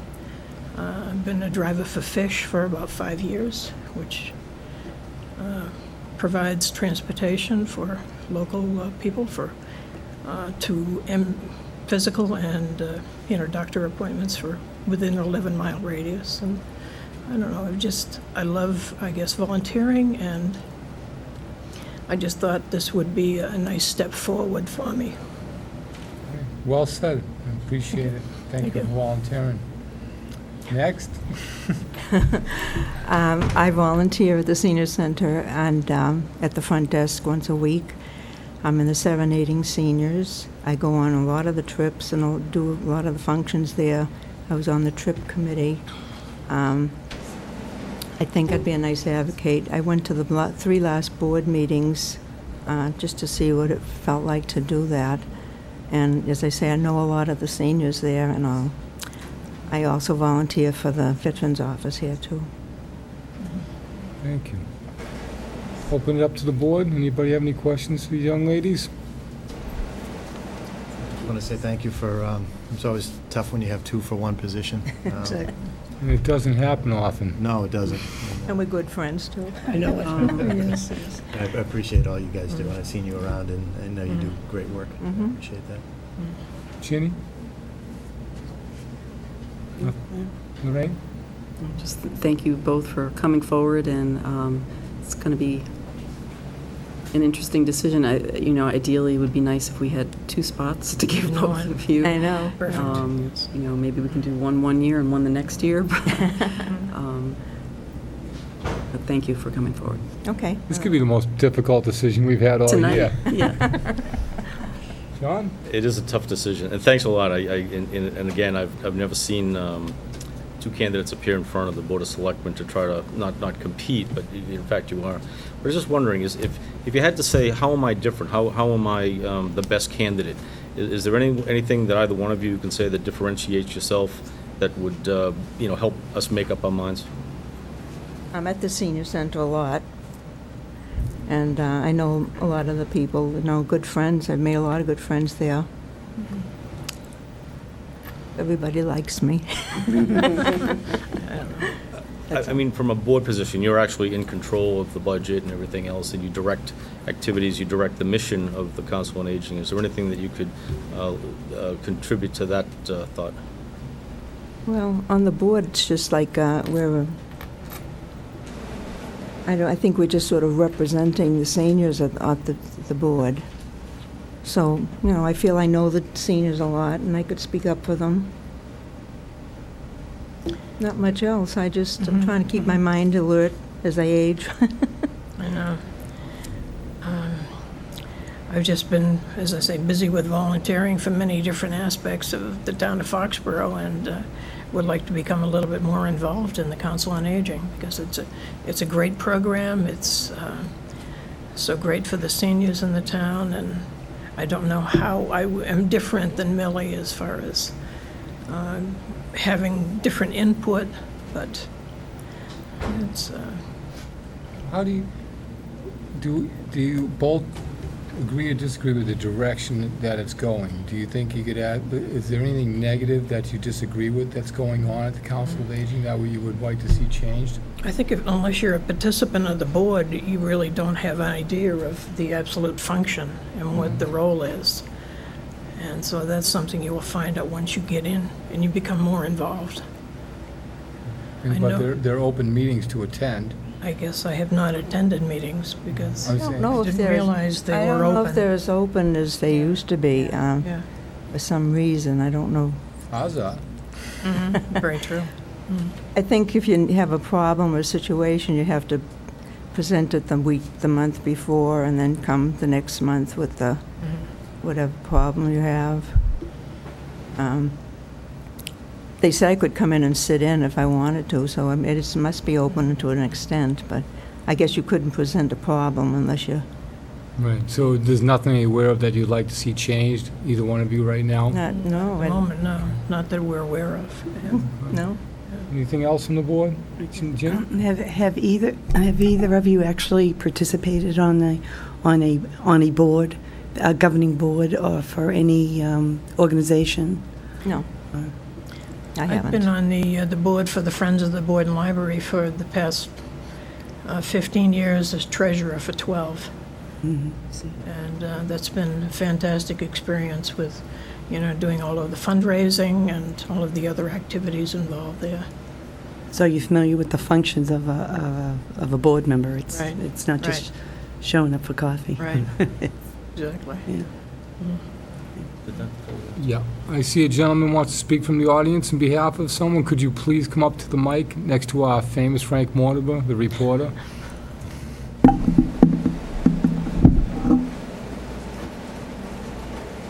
Name for the record, sir? My name is Paul Gukin, and I'm a past member of the committee myself years ago with Chief. And it's a very hard decision what we're going to have to make. It's too bad they couldn't both be on the committee, because I know both of them, and they both work very, very hard. And I work with Betty at Foxborough Cable, and she always gives 150%, and she's always helping other people. And it's just that I just feel that things have to be said at times, and it's not easy to say one's better than the other, because they both are terrific people. But working with Betty and seeing the things that she does for the town of Foxborough, I think she did very credit to the town, and we just always like to say thank you very much for all your hard work, and the same with Millie. She works very hard at it too. But I'd just like to say what I think about that, being a past member of the committee. And thank you very much for listening to me. You're welcome. Anybody else want to speak? Seeing none. Who wants to flip the coin? That's exactly it. Because you know what? I think that's about the only way to solve this situation, because I think they're both wonderful candidates. They're both very qualified, and they're both enthusiastic. And There's a, if you remember, this was on the agenda 2 weeks ago. 2 weeks ago, Yep. and there was some confusion because one applicant was in, then there was a letter of recommendation from the Secretary of the Board of Council on Aging recommending one of them, and then there was some confusion, did they see the second application? So we sent it back to the Council on Aging, and I think I sent you guys an email that Vicky apologized for the confusion, and I think it was a little bit of our office, her office, but they submitted back the same letter that is dated in May recommending Millie. So I was expecting maybe an updated letter, but I think their recommendation stands that this board has recommended, I'm sorry, the Council on Aging is making the recommendation of Millie. Could I be reading that wrong? I don't have that letter to read. I'm sure it's in the pack, but I'm not looking at it right now. Jim, was that at the point where there was only one candidate? It was, Yes. but then they reconsidered when we sent it back to them saying there's actually two candidates. And they came back and they sent the same package with the second applicant on it. And I think my read of that is they're recommending Millie. I'm just saying that because I don't want to slight another board if they're sending a recommendation for consideration. That's the way I'm reading this. So is that in our packet? It is. It just says, Selectmen and Selectwoman, please be advised that Jean Bonneau has submitted a letter of resignation to the Council on Aging and Human Services Board of Foxborough as of April 2013. The board would like to appoint Mildred Millie Green, 1 Inman Lane, Foxborough, to fill the position. Millie partakes in senior center activities throughout the week and volunteers on a weekly basis, and this is signed by Ann Alabrandi, who is the secretary of their board. Anything else to add? I just wanted to make mention, I think it's, I appreciate that recommendation. I think it's the experience that Elizabeth has as a board member, I think would be helpful to the Council on Aging. And I know Millie would be great also on it. I'm just thinking where there's only one spot, maybe to bring someone with experience on would be something to consider. Even though, this, I think this recommendation, I guess I would have liked to have seen a follow-up, or a vote, was there a vote by the board, or is this strictly a letter from the secretary coming to us, or? You can see, I don't think they can actually vote. Well, she says on it, the board would like to have appointed. The board. She's the secretary. Okay. And again, I'm not familiar with the candidates other than seeing you around, and I'm certainly not familiar with the board. This is all I have in the packet. So were you both interviewed by the board as No. part of this process? Interviewed. I've gone to the meetings, and they knew, that I was interested. Okay. Ginny? Well, having been on many, many boards, I find it's always helpful when you do appoint someone to a board, someone who has experience on a board working with other people. And I just tend to think that someone with a little more experience working on a board would be more, an asset to the committee. Thank you. John? No additional comments, and again, this is a tough call, but procedurally, how do we do this? Is it just a show of hands? Well, if for you one guys make candidate me the versus another? swing vote, I'm going to flip a coin. But I'll make that public statement right now. Yeah, but I think we ought to take a vote.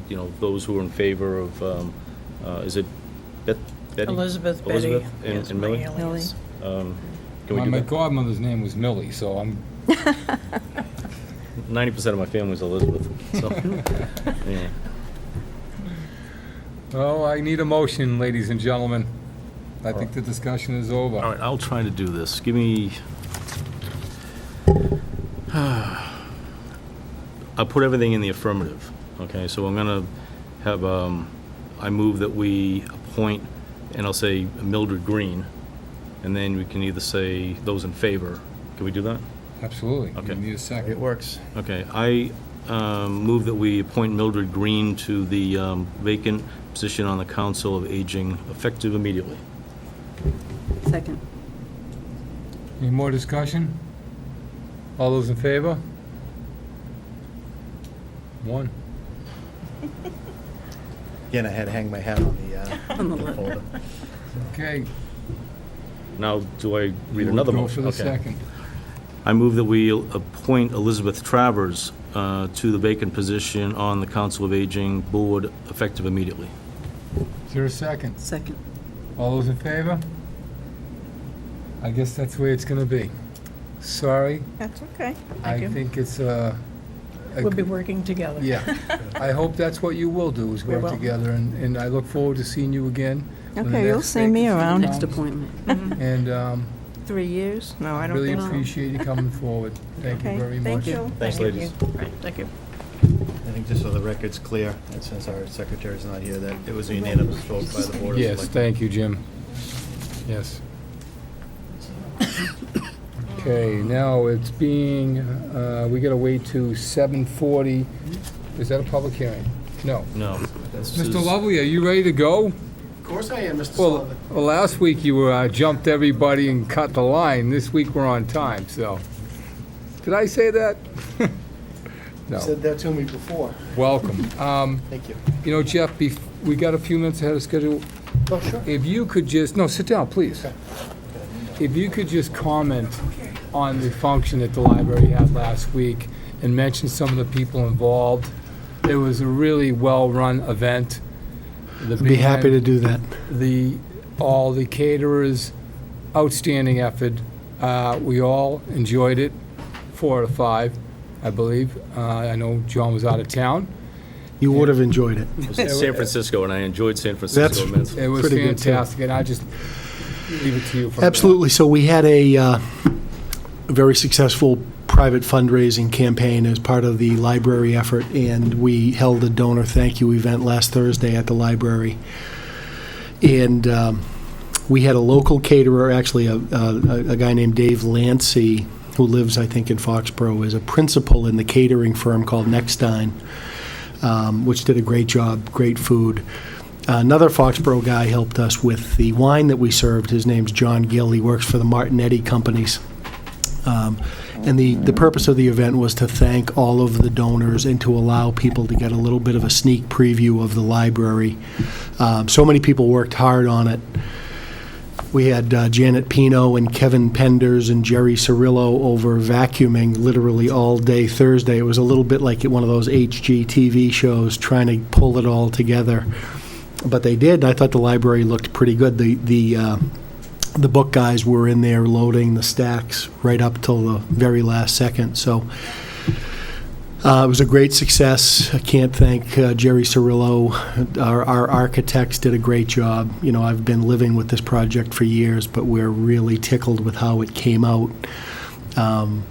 Janet Pino and Jerry Cirillo and Margie Rossetti worked with the architects on the design stuff. So a lot of the things that you all saw Thursday night, I was seeing for the first time, because I wasn't involved in the design phase. So we were delighted with it. I think it went well, and you know, there will be a public rededication sometime in the fall, and we will try to carefully generate a comprehensive thank you list. We thanked some of the donors Thursday night, but of course our biggest thanks go to the people of the town of Foxborough who came up with the money and financial support. The Board of Library Commissioners, who included us in their grant round, and then, of course, our private donors and library money. So it was I think we're at the good part of this project. We've done some of the hard part, and now it's time to start to enjoy it. And the band? The band, the Geo Trio with George Murphy from Foxborough, did a great job. Really enjoyed them. It was a good event. I just have to say, the children's library took my breath away when I went up there. It's just the most beautiful setting. It just left me speechless. I think we have some lucky kids, and it took my breath away too. I can't say how delighted I am.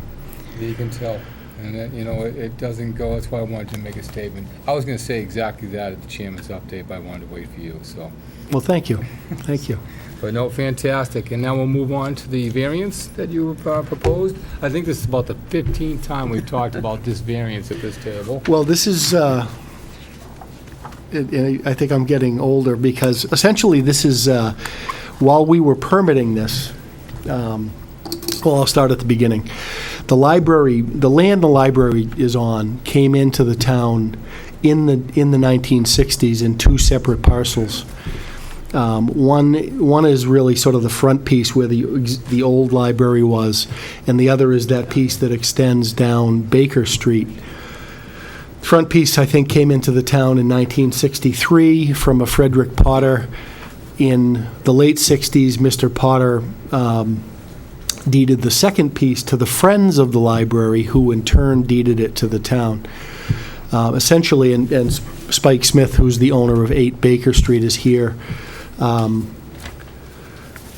Historically, Mr. Potter, in his deed to the town, he reserved an easement across the library property to gain access to the rear yard of 8 Baker Street, which is kind of built lot line to lot line. Without the library, they can't get access to their backyard. That easement technically expired when Mr. Potter was no longer occupying the property, which occurred sometime years ago. At all times since then, the library was honoring the easement and there was always a gate there, and I think it worked pretty well with the Smiths. During the permitting process,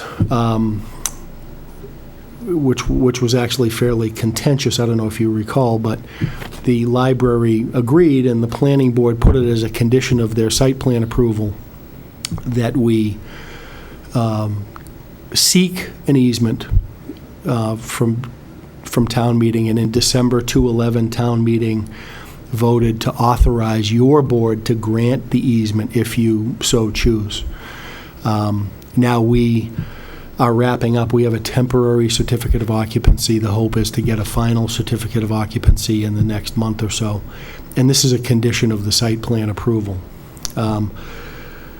Rather than draft the easement myself, I asked Dick Gellerman's office, attorney Cindy Amara, to draft the easement for us. And Bay Colony Group, which is the engineer on the project, drafted an easement sketch plan. So the request before your board is to approve the granting of an easement, which is a 10-foot wide access easement that runs through the parking lot of the Boyden Library and runs to a gate on the Smith property, or actually on the border of the Smith property, that grants the Smith family and future owners of that property access to that backyard. So Bay Colony did the plan, Cindy Amara did the easement, and we were, after drafting the easement, we took a close look at it, and we have made an amendment to clarify. As you look at your copy of the easement plan, you'll see that there are a couple of parking spaces that are impacted. So we revised the easement slightly by reserving the right to park in those parking spots for the library and its guests. So I do have slightly revised language, and we simply added language to the reserved rights that add that we have the right to park within and permit parking within the designated parking spaces shown on Exhibit A. So it's always worked well in the past. If there came a time when the Smiths needed to access the property, they could come into the library if somebody was impeding their access. I think it's unlikely that it's really going to happen. There's little parking there on, evenings, some parking on Saturday, none on Sunday. So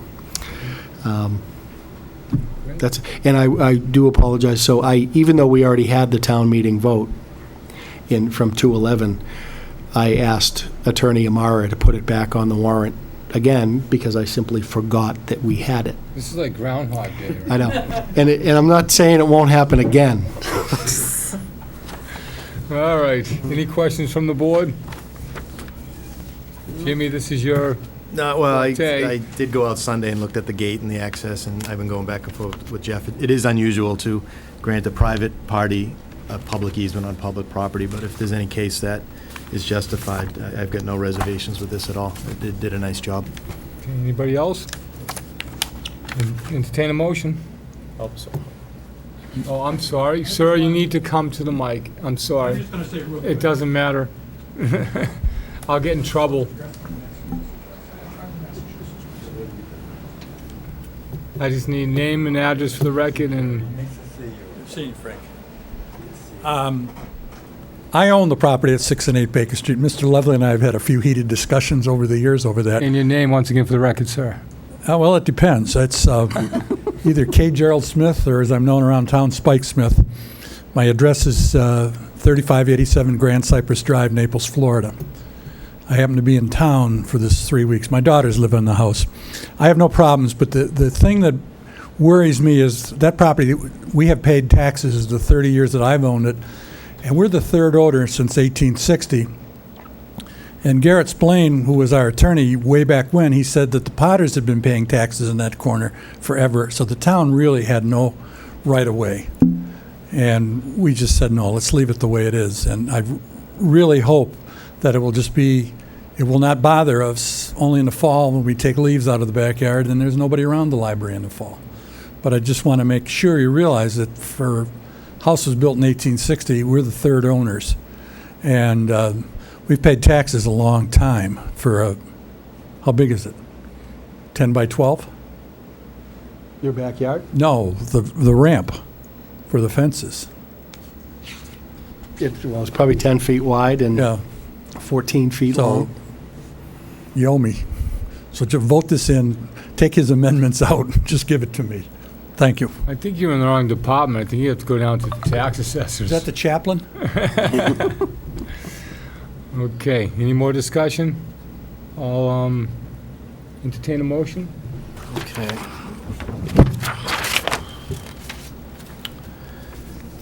I move that we approve the execution of an easement regarding the Boyden Library as submitted by the Boyden Library trustees. Second? Any more discussion? All those in favor? Aye, it's 5-0. Okay, Thank you. thank you. We'll see you at town meeting again. Yeah, I'm sure you will. This is the execution copy. Thank you. I don't know what your practice You're is. not gonna put on a big show, are you? A town meeting, you're just gonna, I think I'm done. okay. We'll get this to you, Jim. Thank you. All right, I think we're ready for action, am I right? Yes, let's go to action, and I'll turn it over to the clerk. He's really good at this. Okay, you get to talk for a few minutes. What do you want to do? Where are we? Well, interface. Anybody have any problems in interface? There was one. Oh, the, Inter-office, you mean? Inter-office, yes, sorry, Jimmy, it's been a long day. It's 103 degrees. That was a here. new company coming in. Yeah, Interface. Oh, yeah. June 11th minutes? Yes. page 2. There was, Just on page 2. Miss Walsh is no longer on the Board of Right, Selectmen. and- I beat Lorraine to that one publicly, just so everybody knows. She'll, Nice. All right, I'll make a motion to accept the minutes of June 11th as written. Oh, As corrected? gotta be A. As corrected, sorry. Second? all those in favor? Aye. Okay, next we have Ellen Caggiano. Caggiano and Mintz Levin, billboard applicants for Foxborough Realty Associates LLC for a freestanding general advertising billboard to be located on Route 1. I will start by saying, I don't know why this is an action item. I requested that this be put on here. This came to my attention a couple of weeks ago and just raised a lot of questions. And so I saw it was scheduled for the planning board meeting the week before, so I attended that meeting. And they discussed this application. The reason it caught my attention is because, as you know, I have always had an interest in the sign situation up on Route 1 and water and sewer's involvement in that. But when this came up, I was surprised by it, number one. So going to the planning board, they explained the concerns that they had, and I thought it was important that if we could have a discussion to see if we would support. They have submitted a letter to the Zoning Board of Appeals and Water and Sewer. Mike read into the record earlier their letter to the Zoning Board of Appeals that we should support the concerns raised by planning and water and sewer. Basically, the sign bylaws as part of the master planning process, those will all be redone when the time is right. And what this request does is potentially bypass that change in, that process. So what I was hoping is that we could support the comments provided and request that the Zoning Board of Appeals not permit this this variance at this time until there's an opportunity for the town to work through in an organized fashion the approach for zoning for signs, determine do we even want electronic signs? I mean, electronic signs were voted down at one of our past town meetings, if I'm remembering correctly. Do you remember that? Yes, it Yeah. was. So, Last year. I think it's just something that needs more work, and that I think this application is premature, so I just wanted us to go on record if the board would consider that to support the delay in any type of implementation of this. Just a point of clarification, when something's on the action item list versus the agenda, is that for information purposes only, or is No. that open for discussion? It's open for discussion to, I'm asking for a letter. You know what? Why don't we put this on, you want to put this on the agenda, Lorraine, for the next meeting? Or how does the board feel? Because it could be a lengthy discussion. The zoning board of appeal meeting is when? On the 27th? Of this month. Okay, Randy's saying that the zoning board of appeals is meeting in 2 days? 2 days, right? Okay, and it's on their agenda? Yeah. Okay. Right. So this application, it's here because action items, but just to discuss it. Yeah. But it's not being presented to us. No. And it's For not up approval. for our approval. Right. It's No. it's strictly to the zoning board. Right. Okay. And typically, this would be informational, but then we couldn't vote on it, I think is what Lorraine's saying, correct? Yeah. I know Lorraine's been working hard on this, as well as Ginny, attending the meetings and everything else, and I would tend to take her input on this, because, we all rely on each other to go and do certain groundwork, and when she comes back to the board and she says this is what she wants, I'm in the mind to appease her. You don't have to do that. You just. But I know, Jimmy, there's something you want to bring up on this subject from earlier statements? Or Well, do you wanna- it was a little concerning that another board member and a past selectman was saying I have a conflict. I haven't seen this application other than it's in my packet.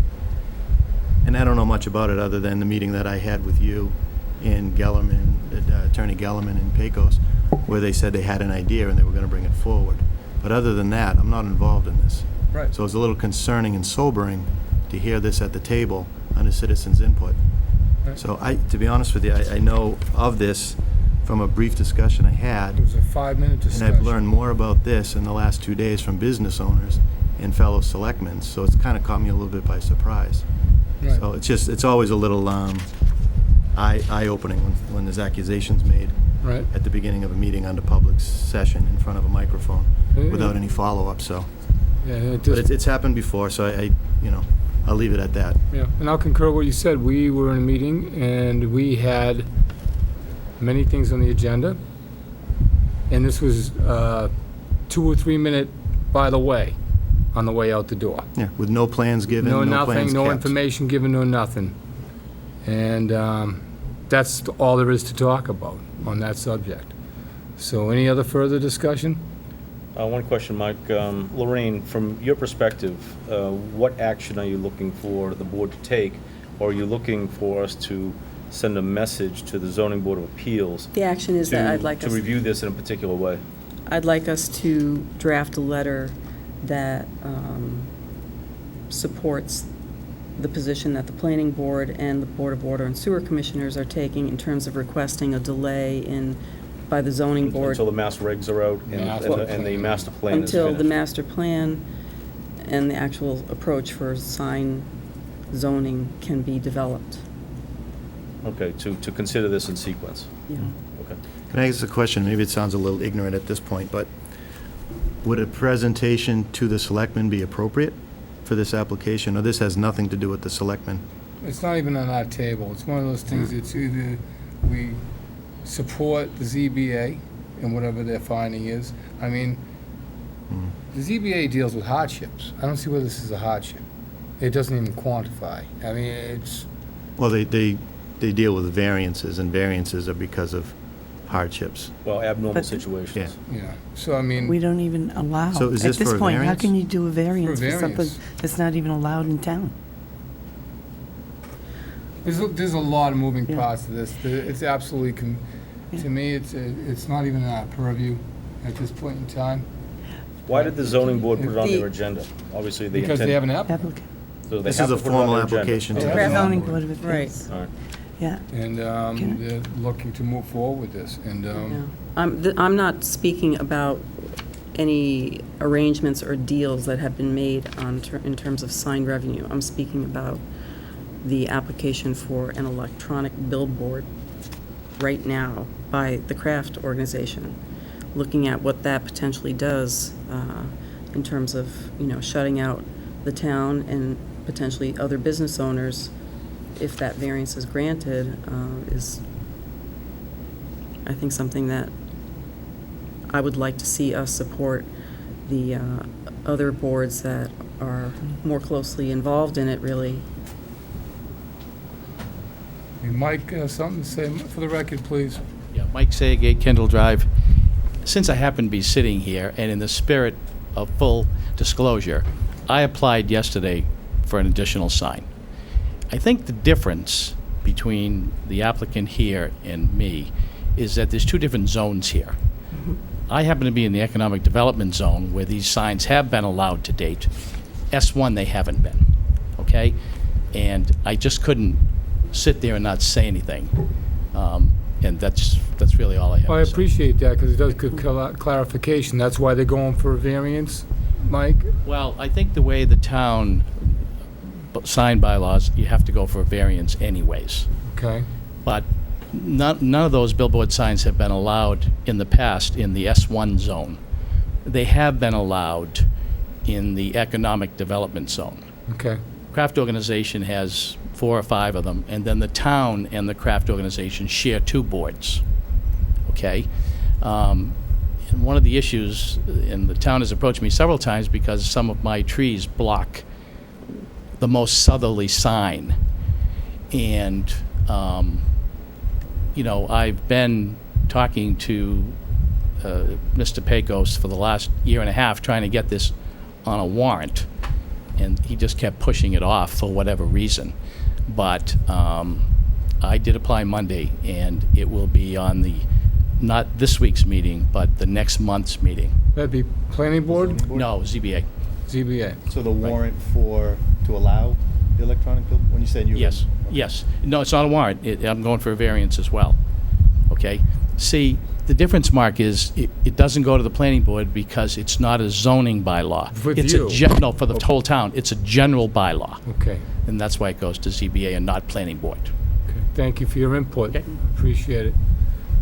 All right, so So it sounds like there's one business owner that wants to do something that's going to preclude others from doing the same thing. They got in the door first. We've got another one that just is coming in. And from what I understand over the weekend, the water and sewer are trying to do their own deal with water tanks, which this may eliminate their ability since there's this 1,000-foot radius around the sign. So it's kind of like who comes in first, and is that the way that the town wants to do it? Or do we want to bring it out to a process where everyone understands each other on Route 1 and maybe there's a mutual benefit and some understanding and maybe some master planning for once on that area? Okay. Yeah. Ginny? I mean, I think that's where the planning board was going. And I mean, I was familiar with the arguments that the planning board was making. Sharon Wasson wrote a very thorough, comprehensive letter about the planning board's stand. But also, I've been attending the water and sewer meetings, and they also have an issue in regard to this board.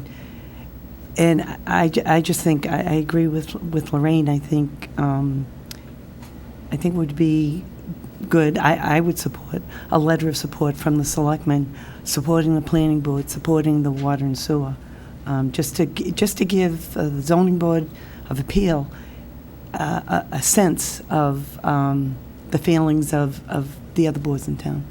So that's why I would support a letter. And that's what you have intended here, right? Yes. A letter to support water and sewer? Yes. And Planning board. John? This process seems a little bit unusual in that it seems like it's circumventing normal channels. It's probably perfectly legitimate. But I think this would also, if it was to pass and if an electronic billboard was to be built on Route 1, it would begin to change the look and feel of the town, and I think it would open a precedent. And I know that we had a very lengthy and healthy debate on this 16, 18 months ago, and it turned out the town was against this concept. So I think a broader discussion is necessary. I think a letter to the zoning board from the Board of Selectmen stating our opinion to, involve other boards and get more input, I think is probably the best move at this point. Lorraine, you okay with that? Yep. Did you I'll, wanna make a motion? Yeah. Who will draft the letter? How about you and Lorraine get together? Yeah, we and can draft it, yeah. a letter, and we'll put it on the next action. All right, I'll make a Okay. Well, motion. don't you want it before? It has to go for this Thursday, is the The meeting ZBA. is 27. Okay, We I can can, work with I can Bob. draft it tomorrow. We can work with Bob Cutler. okay. Well, I think they're watching, so they kind of know what we're talking about. I mean, typically they do. But the letter is a formality. Yes. Which I think is still the right path to take. Yeah. But I'll make a motion that the Board of Selectmen agree to draft a letter summarizing this discussion, that we support the input from the planning board and other boards to consider the town master plan and to consider other established zoning bylaws before considering this petition on the zoning board of appeals. Yeah. Seconded by? I'll second it. By James. Good discussion. All those in favor? 5-0, Wicked. All right, we're going to take a 5-minute recess, and we'll be back. I hate to do it to you at this point in time, because we got to get through the action, but I need to take a 5-minute recess, okay? Thank you.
Thank you, Frank. All righty. Okay, thanks for your patience. We're back. And John, could you start again with number 3, please? Okay, number 3 on our action item list is first and goal, a request for 8 one-day all-alcohol licenses for Patriots home games days of the 2013 season. It's an annual request. Take a motion from the board. Everything Motion looks in order? to approve the 8 one-day all liquor license applications for the home games for 2013 on the Fred Smurls application. Is there Second. Any more discussion? All those in favor? 5-0 on that Actually, vote. if you want, I can just make the motion straight from this. Absolutely. Save some time, okay. As far as appointments, I move that the Board of Selectmen appoint Deborah Spinelli to the Audit Committee for a 3-year term expiring on July 1st, 2016. Second. Any discussion? All those in favor? Aye. 5-0 again.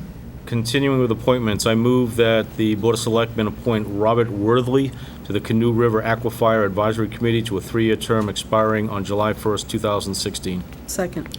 Any more discussion? All those in favor? Aye, 5-0 again. An applicant, a reapplication for a taxi cab license.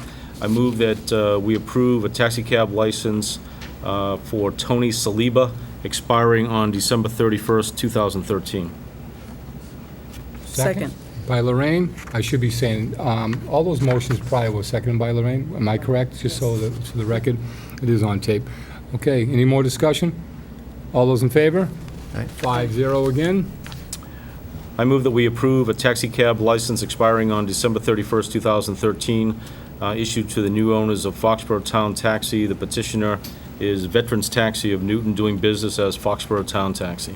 Second. Second by Lorraine. Any more discussion? All those in favor? 5-0 again. I move that we accept a donation of $300 from the Foxborough Founders Day Planning Committee to the Animal Control Gift Fund with thanks and gratitude. Second. Second by Lorraine. Any more discussion? All those in favor? Aye.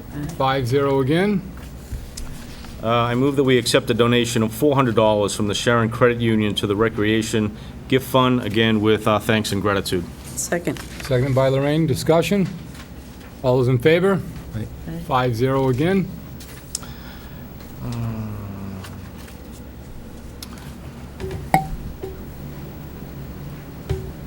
What do you want to do with that? We'll take it up. There's a request under number 9 from Michael Davison, Racing Review Committee, request for the Board of Selectmen to request acknowledgement from Plainville of Foxborough status as a surrounding community. Does the board want to discuss that? I think what this letter is, under the Mass Gaming Commission bylaws, if we think we are an abutting community, impacted abutting community, Right. then the first step is we have to notify the applicant that we consider ourselves an abutting impacted community. What we did back in April, maybe, we sent a letter over to Joe Fernandez, the town administrator, and the Mass Gaming Commission saying we believe we are an impacted community. What this letter said is they've done their studies, they've reviewed the Plainville studies and their consultant studies, and the committee that we put together says they believe we are an impacted community. So what we need to do is send a letter over to the applicant per Mass Gaming regulations that say we believe based on this that we're an impacted community. So they're asking us to send a letter. Okay. You want to make that motion, Jim? All right, I'll make a motion based on the letter from the Foxborough Racino Committee for the Selectmen to draft a letter to the applicant of the Plain Ridge Slot House, stating our position that we are an impacted abutting community. Second? I'll second that. Any Should we- discussion? Yeah, should we include this letter with our own letter? Is that who's that letter from, Jim? From the Racino Committee? I think this is a letter that gives credibility in stating their reasons why Backing our request. we're impacted. And it doesn't give a dollar figure, it doesn't give one reason, traffic. But I think this we other stuff. can write a letter from the Board of Selectmen referencing this letter and having it as an attachment. As an attachment. Attachment, yeah. Right, and that we will have the town manager do that? Or you want to do it as the clerk? I mean, it's, the town manager usually takes care of that. Actually, given that Bob's up to his eyeballs, I'll call him tomorrow and I can draft something. I'd appreciate that. Okay. That's 2 letters I have to write to him. And that's something that Mark can sign as chairman, not the whole board? If you give me authority to, I would believe that's correct. Yeah, we've done that before. Okay, so we have one person like to Can you speak? just make sure that we get a copy of whatever letter you send? Yes, Janet. Because that way, nothing will get lost. As long as you say your name for the record. Janet Sullivan Kennedy. Thank you. So Part of the just Racino Committee. CC it back to Mike Davis. Yeah, because that way at Person least amongst. we will have a copy and nothing will get lost. Do you also have a copy of that first letter you sent? To, It was in one of our earlier packets. Yeah. We should attach that as well. yeah, if you could send that to him too, that way at least there's a paper Good trail. point. Yeah. That would be, it should be in the files in the office. Yeah, because that way What's the nothing date will of that get letter, lost. roughly? Was that March? That was a while ago. April? Maybe it was a couple of months ago or something. I know Mike has it, but I'll Around get it April. to you. First Okay, around. we'll get it all together. All right, yeah, as long as that way there's a paper trail and nothing will get lost. Okay, great. Okay, all those in favor? Aye. And that was seconded by John, motion by James. Okay. Okay, Article 10 is supposed to be an update on the Foxborough Common fence from Roger Hill. And No Roger seeing Hill. no Roger, we'll continue this until the 9th. Yep. We'll have, Ask Roger to come back. At least if we can get a letter from Roger and let us know what the status is and what the quotes are. Because I've not seen I thought any. that's what that's was in what the this packet. is. It was a Oh, letter okay, from they're- Roger they're saying there. he's done his research, these are the costs for fabricating the mold, and doing the whole 9 yards. I thought he was going to pick one, though. But, well, I'll call Roger. Yeah. I will call. I thought he was going to give us we've decided to go this route. Yeah, I thought he was going to make a decision. Yeah, because I know he was checking with The funding. Foundries the last time we talked with him. And the funding was the other. Yeah, I think his letter, and actually I gave it to Jack was looking at it, so I don't have it in my folder. I took it out to copy it, but I think the letter said, based on our direction, he's done his research, he's found a foundry to make the form, manufacture the rails, this is the cost, there's nothing in the budget for 2013 or 14, here's my report. So, I think it's, basically, do we accept it, and then can we fund it somehow, but again, it's not happening tonight since Okay. Roger's not here. Yeah, I'd rather talk with Roger and have him come in, and we'll make it on an earlier night for him. Okay, so we'll shelf that to the next meeting. Yeah, and the last item is from the town manager. It's the renewal of commercial parking lot licenses to 1-year term expiring on July 1st, 2014. And that was a discussion we're having tonight, and Chief O'Leary has no problem No, with us permitting those? Would go ahead and, vote in the licenses so they can be issued, and we'll have further discussions about the regulations that will operate under Foxborough. Okay, I'll take a motion on that. Okay, I move that the Board of Selectmen renew the commercial parking lot licenses to a 1-year term expiring on July 1st, 2014. Second. Second by Lorraine. All those in favor? Aye. Okay, is that it? That's it. Okay, I'll, at this point in time, we're gonna go into executive session to discuss, once I find it, anybody wanna hand me theirs? Yeah. Going into executive session to conduct strategy sessions in preparation for a negotiation with non-union personnel, or to conduct collective bargaining session or contract negotiation with non-union personnel. Deputy Police Chief John Chandler, Town Manager Kevin Pecos, and 2, collective bargaining for Public Employment Committee, PEC. So moved. Any discussion? Roll call? Jim? Yes. Lorraine? I Yes. mean, I said Ginny. Yes, yes. Lorraine? Yes. Yes. Mark says yes. Did you say that we were going to exit? I did not. And exit into public session for So- unfinished business and I think we might be coming back into public session briefly to make a statement, very briefly. We're going to handle that first, and we will be back in, I would say, 5 minutes. Is that something Or you think it's going to be longer? I don't think you'll be, no, it won't be longer. Just to make a quick public statement, we're going to handle think that first. Okay, so of the media, and Frank, if you want to stick around, give us 5 minutes. I promise you it won't be more than that. I'm not sure, I'm just gonna put on pause. We're going to go in Kevin's office real quick, because I don't want you to shut that off, because Mike Weber will just never talk to me again. So Mr. Chairman, you're thinking which session is gonna be 5 minutes long, or? we're going to discuss, well, we'll discuss it in executive section, but I think we're going to come out. When you come out after the 3 items? It'll be- No, we're going to come out rather quickly on the first one item, just to release a statement. I don't really know. Well, that would be my plan. If not, I will then tell the media to go away. But I think that's what I have in mind. So we're going to come back into open session in 5 minutes. Okay? So if everybody could please leave the room, and we'll be back.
question, right?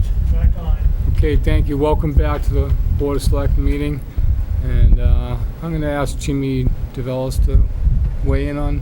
Yeah, just finishing up some of the discussions. We did go into executive session to discuss our town manager, and based on those discussions regarding Kevin Pecos, which we can't disclose because it's under the executive session privileges, we come out of that executive session, we need to make a decision on a temporary basis to appoint an interim town manager to replace Kevin while some issues are going on under executive session. So a suggestion could be made that Kevin had appointed Bob Cutler, our town clerk, for an interim while he was on military leave for a couple weeks. That is something that we can consider.